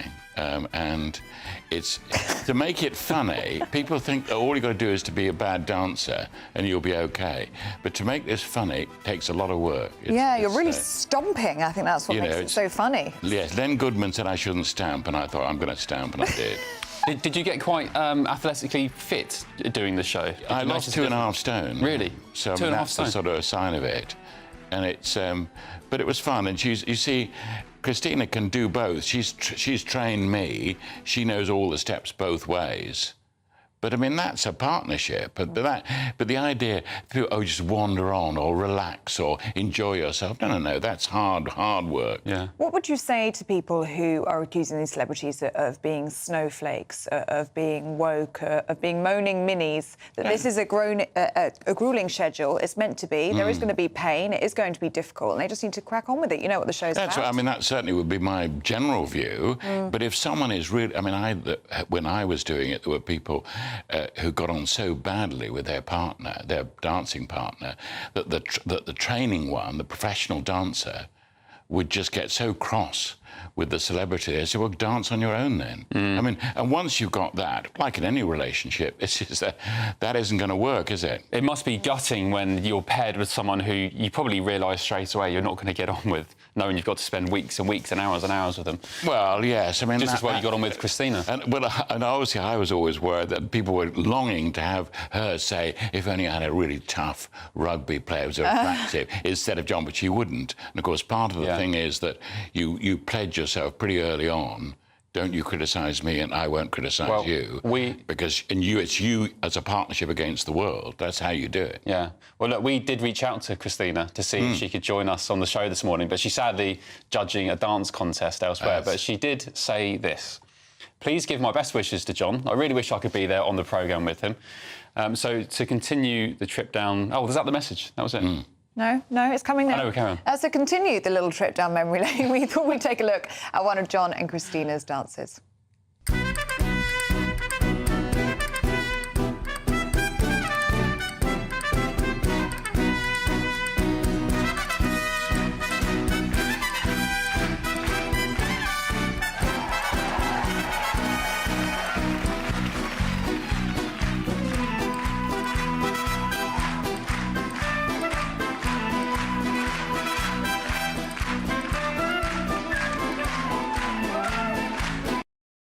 is my microphone out? What's interesting is that it was Christine who said, "Now don't smile. Don't look happy. Look serious, and it'll be funnier." And she had a very good style of knowing what would amuse the audience. So it's meant to be funny. It's meant to be. Oh, you were brilliant. You really were. You know how to do it. And she was the one controlling, and she knew that obviously that routine she'd learnt in America, so people didn't know the routine. John, just before we let you go, because we are almost out of time, do you think the show can survive this? Certainly, I know. It's a very easy formula. It's on for dozens of countries have it. But of course, the personnel have got to make it work. So it's always going to depend upon, well, who are the people this year? Who are the professional dancers? Can they work well together? And if they do, bang, you've got the great show. Of course you have. John Sargent, thank you very much for your inside scoop. Interesting. Here's what Giovanni Pernice had to say about the accusations. He said, "To my dear fans, you will be as surprised as I am that allegations have been made about my dance teaching methods in the media this week. Of course, I reject any suggestion of abusive or threatening behaviour, and I look forward to clearing my name." Meanwhile, the BBC have said they are announcing additional steps to strengthen welfare and support on Strictly Come Dancing. Concerns that have arisen in recent months have been fundamentally about training and rehearsals. The actions we announced today are designed to address that, and that's things like chaperones in rehearsals. We'll see if that makes a difference. Thank you, John. Really good to see you. Lots more to come on the show today, including the controversial Adidas marketing campaign with Bella Hadid. We'll be talking about that next. First, let's get your news headlines with Tamsin Roberts.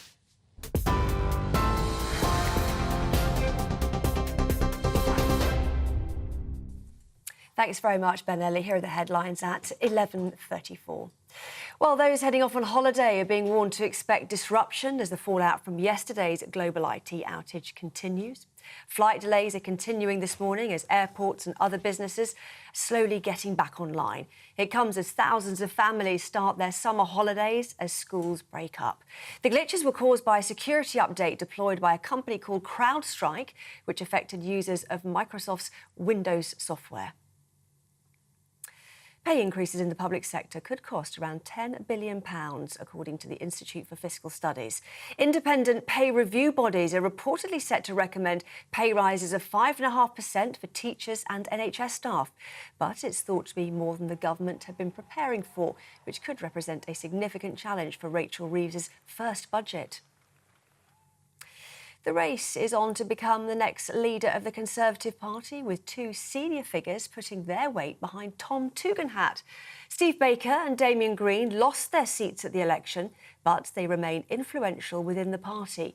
In a joint article published in The Telegraph today, they warned the Tories mustn't be tempted to veer towards the hard right and should instead select a unifying figure to lead them back into government. Clouds and cooler weather are back this weekend after yesterday's sweltering conditions brought the hottest day of the year so far. But heavy rain and bursts of thunder are forecast to hit Wales and southwest England today.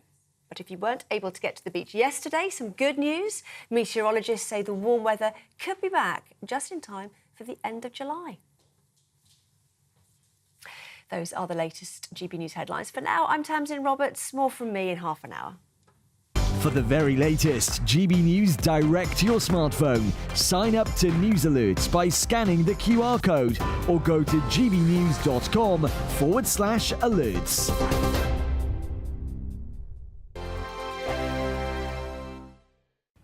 Hello and welcome to your GB News weather update brought to you by the Met Office. Well, after a taste of summer to end the week, it is gradually going to be turning more unsettled from the west. And the reason for this is we have a waving frontal feature draped across the western parts of the UK, which is gradually moving its way eastwards, bringing in some outbreaks of rain. And through the course of the day, this is gradually going to move its way eastwards with some quite heavy downpours at times across Wales and parts of the southwest. But the further east you are, that's where the best of the weather's going to be. Some hazy sunny spells, though we might just start to see some heavy showers break out across East Anglia, and these may be a little bit thundery. Generally a cooler day on offer, but still feeling pleasant where you catch the sunshine. Still quite hot across parts of East Anglia. And then through the course of the evening, we'll continue to see this rain push its way eastward, still with some heavy downpours across parts of Devon, Cornwall and Wales. So do take care if you are travelling. That rain gradually clearing Northern Ireland and pushing into parts of Lancashire and Cumbria, and quite a damp evening on offer across most of Scotland, away from the very far east, where it may just be a little bit drier, but this will be fairly brief before that rain continues to move its way eastwards through the evening. Now eventually that rain will ease as it pushes its way into the northeast. Still could see some heavy downpours on this as it does so, but generally turning largely dry overnight, but it's a fair amount of cloud around with some drips and drabs of rain and drizzle. It is going to be turning clearer though across Northern Ireland and parts of Scotland, just with a few showers feeding in, and that's where it's going to be feeling cooler, but elsewhere it is going to be another quite sultry night on offer. Now through into Sunday, it will be quite a cloudy start, still with some drips and drabs of rain and drizzle, but generally brightening up through the course of the day. Plenty of sunshine on offer still, but some rain feeding into Northern Ireland, so quite a damp afternoon on offer. And still warm where you catch the sunshine, though a little bit cooler than of late. Bye for now. I'm Patrick Christie's. Every weeknight from 9, I bring you 2 hours of unmissable, explosive debate and headline-grabbing interviews. What impact has that had? We got death threats and the bomb threats on. As time passes, She could have saved Storm. you made my argument for me. My guest and I tackle the issues that really matter, with a sharp take on every story. Went everywhere. Something practical could be done. I can become something different. Patrick Christie's tonight from 9 p.m. only on GB News, Britain's news channel. Hi there, I'm Michelle Dewberry, and I'm going to take a second to tell you all about my show, Jubes & Co. We start off with the issues of the day. We then bring in both sides of the arguments. We get rid of the disrespect. And then you throw me into the mix. And trust me, I'll tell it exactly how it is. And then, of course, the magic ingredient, you at home. We mix it all together, and what have we got? In my opinion, the best debate show in town. Monday to Friday, 6 till 7 on GB News, Britain's news channel.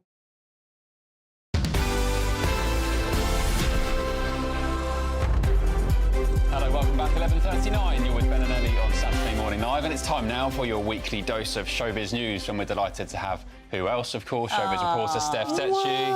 How are you doing, Steph? Hey guys, not too bad. Lovely show as per usual. Oh, thank you. Good to have Chuck you. us to Fiverr later. Thank you. Now, this is one that's got Ben going this week, isn't it? It's the controversial Adidas campaign with Bella Hadid. Tell us a bit more about this. I don't know how they got this wrong, to be honest. They really didn't read the room. So they've released a new trainer called the SL72. Actually, it's a revamp of a timeless Adidas trainer, but it was dedicated to the Munich Olympics in 1972, where sadly 11 Israelis were killed by a Palestinian terrorist. Bella Hadid, she's been quite vocal. She's pro-Palestine. She's half Palestinian herself. So the official Israeli X account, they've now said to Adidas, why have you picked her as the face of this campaign? It's very tasteless. It doesn't make sense. Adidas are saying they didn't put 2 and 2 together, but they've now revised the campaign and they've dropped the pictures of Bella in it. To be honest, anyone who follows Bella Hadid, she's been quite vocal about the war between Israel and Gaza. So for Adidas to be living under a rock and to miss this, especially in this day and age, you know that people are going to put two and two together, and it's a controversial move, and now you have to take these images down. But what I'm quite surprised is, obviously, Bella's previously been accused of being anti-Semitic, which she's denied, but she obviously put herself forward for the campaign as well. So it's remarkable. It'll be people on huge salaries, won't it, who just simply haven't put 2 and 2 together. Well, this happens so often with these big brands. I don't get it. I don't understand, because especially in this day and age, there's been so many campaigns, whether it's Balenciaga, whoever, they do stuff and they know that it's going to get picked up in the media and people are going to put 2 and 2 together. Public at home is none the wiser, but once it hits the newspapers or wherever, people are going to be like, why did this even come together as a campaign? Who thought of this? So unfortunately for Adidas, they've got this wrong, and it's bad timing, because obviously they wanted to pay homage to the Olympics ahead of the Paris Olympics, but it's just all gone wrong here. Yeah, and I think Bella Hadid, or at least her family, had donated, I think, maybe $1 million or something to the pro-Palestine campaign. They have, and she's been quite vocal. She hasn't been one of those celebrities that have been on the fence about this, so... Maybe if I'm going to put my tinfoil hat on. Maybe it was all just a plan to generate, you know, headlines and news stories. I think it is, but then it doesn't make Adidas look in a great light, because they already had this controversy, Ben, a few months ago with Kanye West, who also made anti-Semitic remarks, and they had to part ways with him. So now, second time again, not really a good look for Adidas. What a clanger. What a clanger. Well, it also hasn't been a good week for many showbiz couples. It's been a week of splits. Ellie, it hasn't been about summer loving this week at all. It's been about the splits.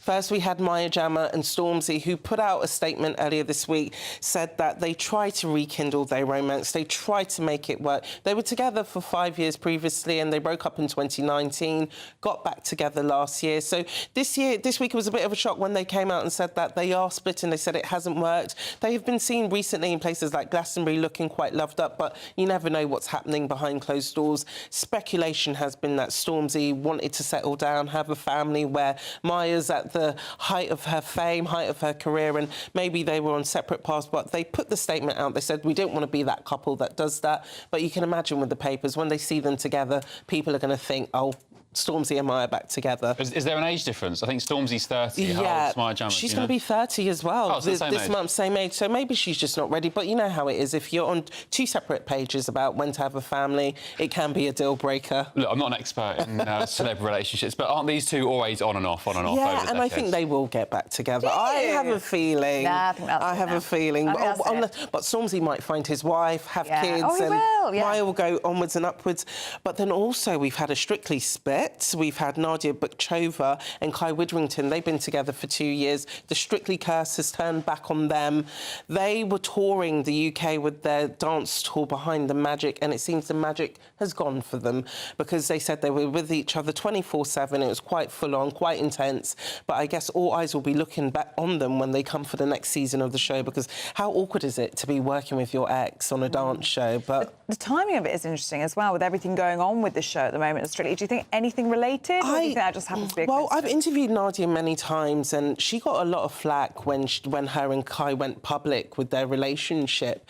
And I think, you know, she felt like she wasn't picked as a professional dancer last year. So I think maybe this year she wants to concentrate and be a professional dancer on the show and not have the relationship hanging on them. Did they meet on the show? Yeah, they met on the show. Well, it's a bit of a nightmare, that show, isn't it? Either you're having affairs or cheating, or there's abuse allegations. Stay clear, I'd say, Ben. Third split of the week is Luke Littler and his girlfriend Eloise Milburn, but he was forced to defend her last night on Instagram. He said, look, I'm the one that split up with Eloise. Can you trolls stop messaging I don't like her? that. No, who would want that? Like, No, you I don't want that dumped out her. there. And apparently he dumped her over text. Luke. But he's only, 18 or something, so he's probably... Is he 17 now or 18? He's 17 and she's 21, so yeah, I think obviously he's still a teenager. He probably doesn't know how to handle all these kind of breakups, so it has been a week of Splitsville. It really has. Steph, we're out of time with you, I'm Thank afraid. you for but having me so on, much guys. for bringing us up to speed on all things showbiz. Thank you, Steph. Now, it's your chance to win £30,000 in the Great British Giveaway. It's our biggest cash prize of the year. Yeah, what would you do with all of that extra cash? Have a think. Here's how you could win it all. Don't miss your chance to win our Super Summer Giveaway. With your chance to win £30,000 cash, our biggest cash prize to date, which means you get to spend every single penny however you like. What plans would you make with an extra £30,000 cash in your bank account? Take your family on the ultimate holiday, buy that treat that's always seemed out of reach, or just put it in the bank for a later date. However you'd spend it, make sure you don't miss out. For another chance to win £30,000 in tax-free cash, text CASH to 63232. Text costs £2 plus one standard network rate message. You can enter online at gbnews.com/win. Entries cost £2, or post your name and number to GB07 PO Box 8690 Derby DE1 9TT. UK only. Entrants must be 18 or over. Lines close at 5 p.m. on the 30th of August. Please check the closing time if listening or watching on demand. Good luck. Yes, good luck indeed. Now, do stay with us still to come. We're excited about this one, aren't we? Buzzing. We're going to be joined in the studio by Olympian and our friend Chris Akabusi. We're looking forward to the Paris Games that starts next week.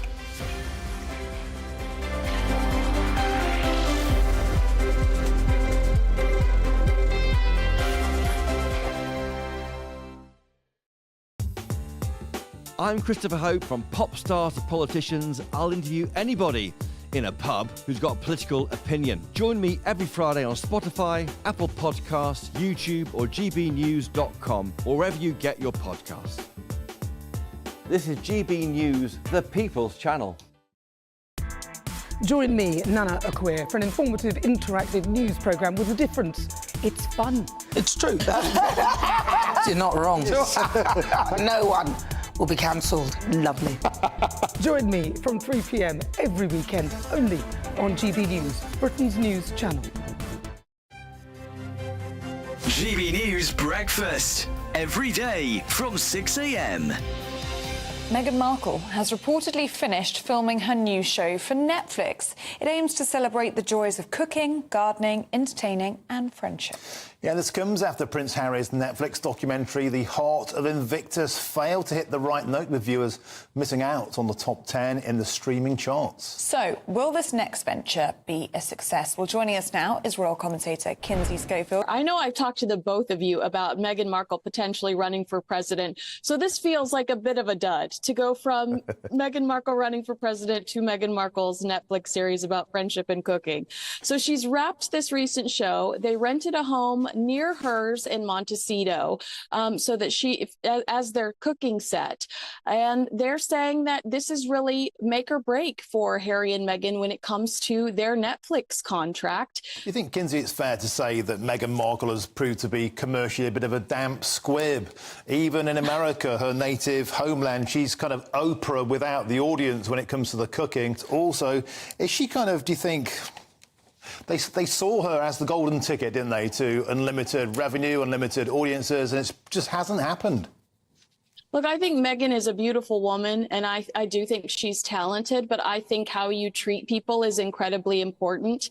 And not only was she rumored to have been cruel inside Kensington Palace with several bullying allegations, but here in the States, Archwell Productions, their audio section, their scripted section, they've gone through several employees. And I think it's a reflection on the way that people are treated there. And I think as a viewer, you might get that. You might feel that way, and maybe that is where the appeal has been lost. GB News, the People's Channel. Join me, Neil Oliver, every Sunday night at 6 p.m. on GB News. And if an hour is not nearly enough for you, go to gbnews.com for special extended episodes online every Friday at 9 p.m, where we can truly get into the nitty-gritty of what's going on. GB News, Britain's news channel.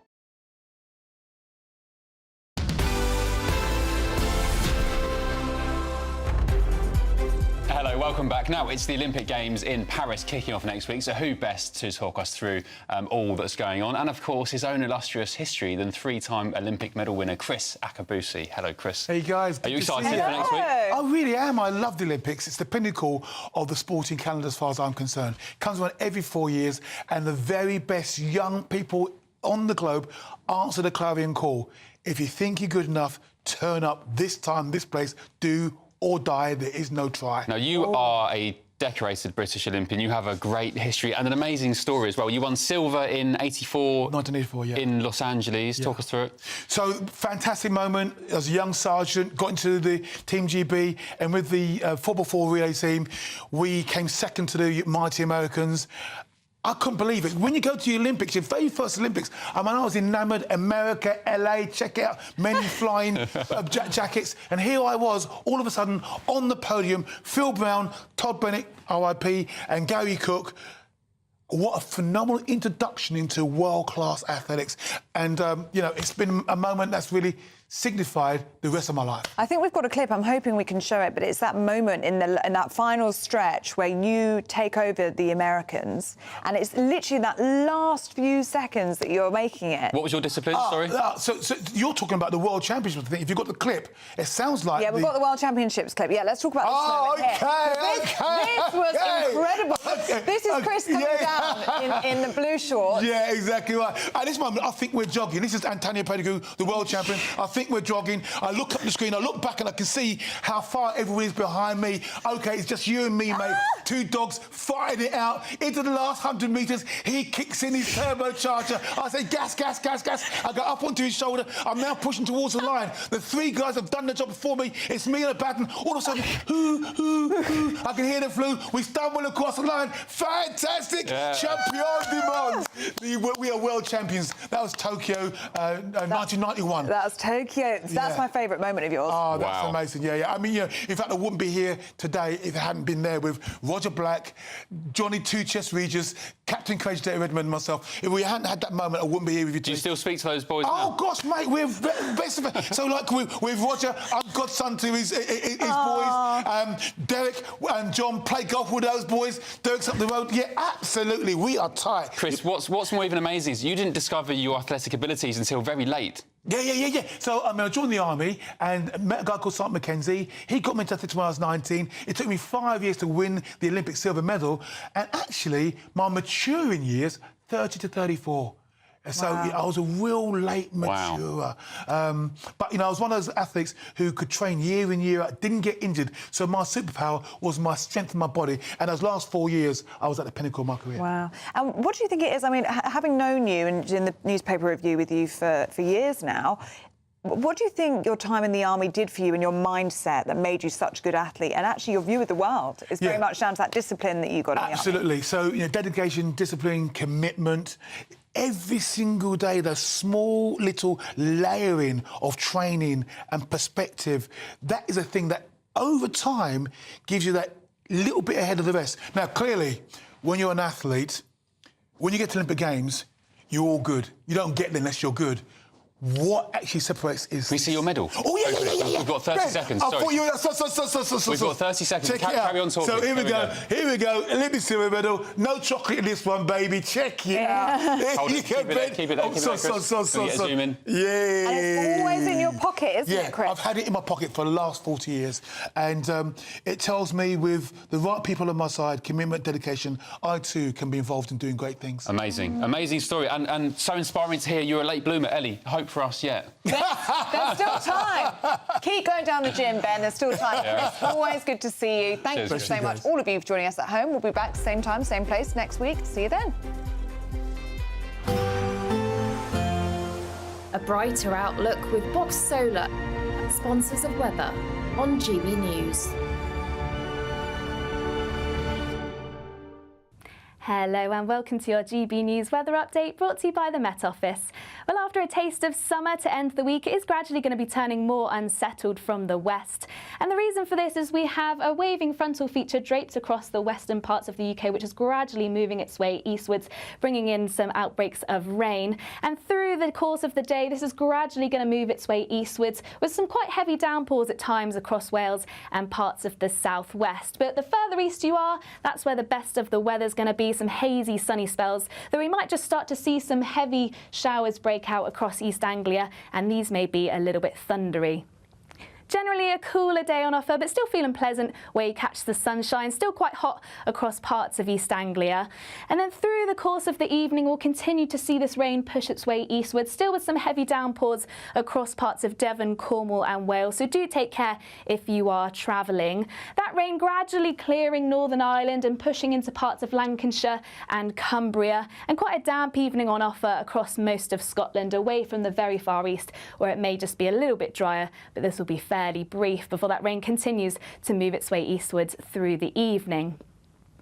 Now, eventually that rain will ease as it pushes its way into the northeast. Still could see some heavy downpours on this as it does so, but generally turning largely dry overnight, but it's a fair amount of cloud around with some drips and drabs of rain and drizzle. It is going to be turning clearer though across Northern Ireland and parts of Scotland, just with a few showers feeding in, and that's where it's going to be feeling cooler, but elsewhere it is going to be another quite sultry night on offer.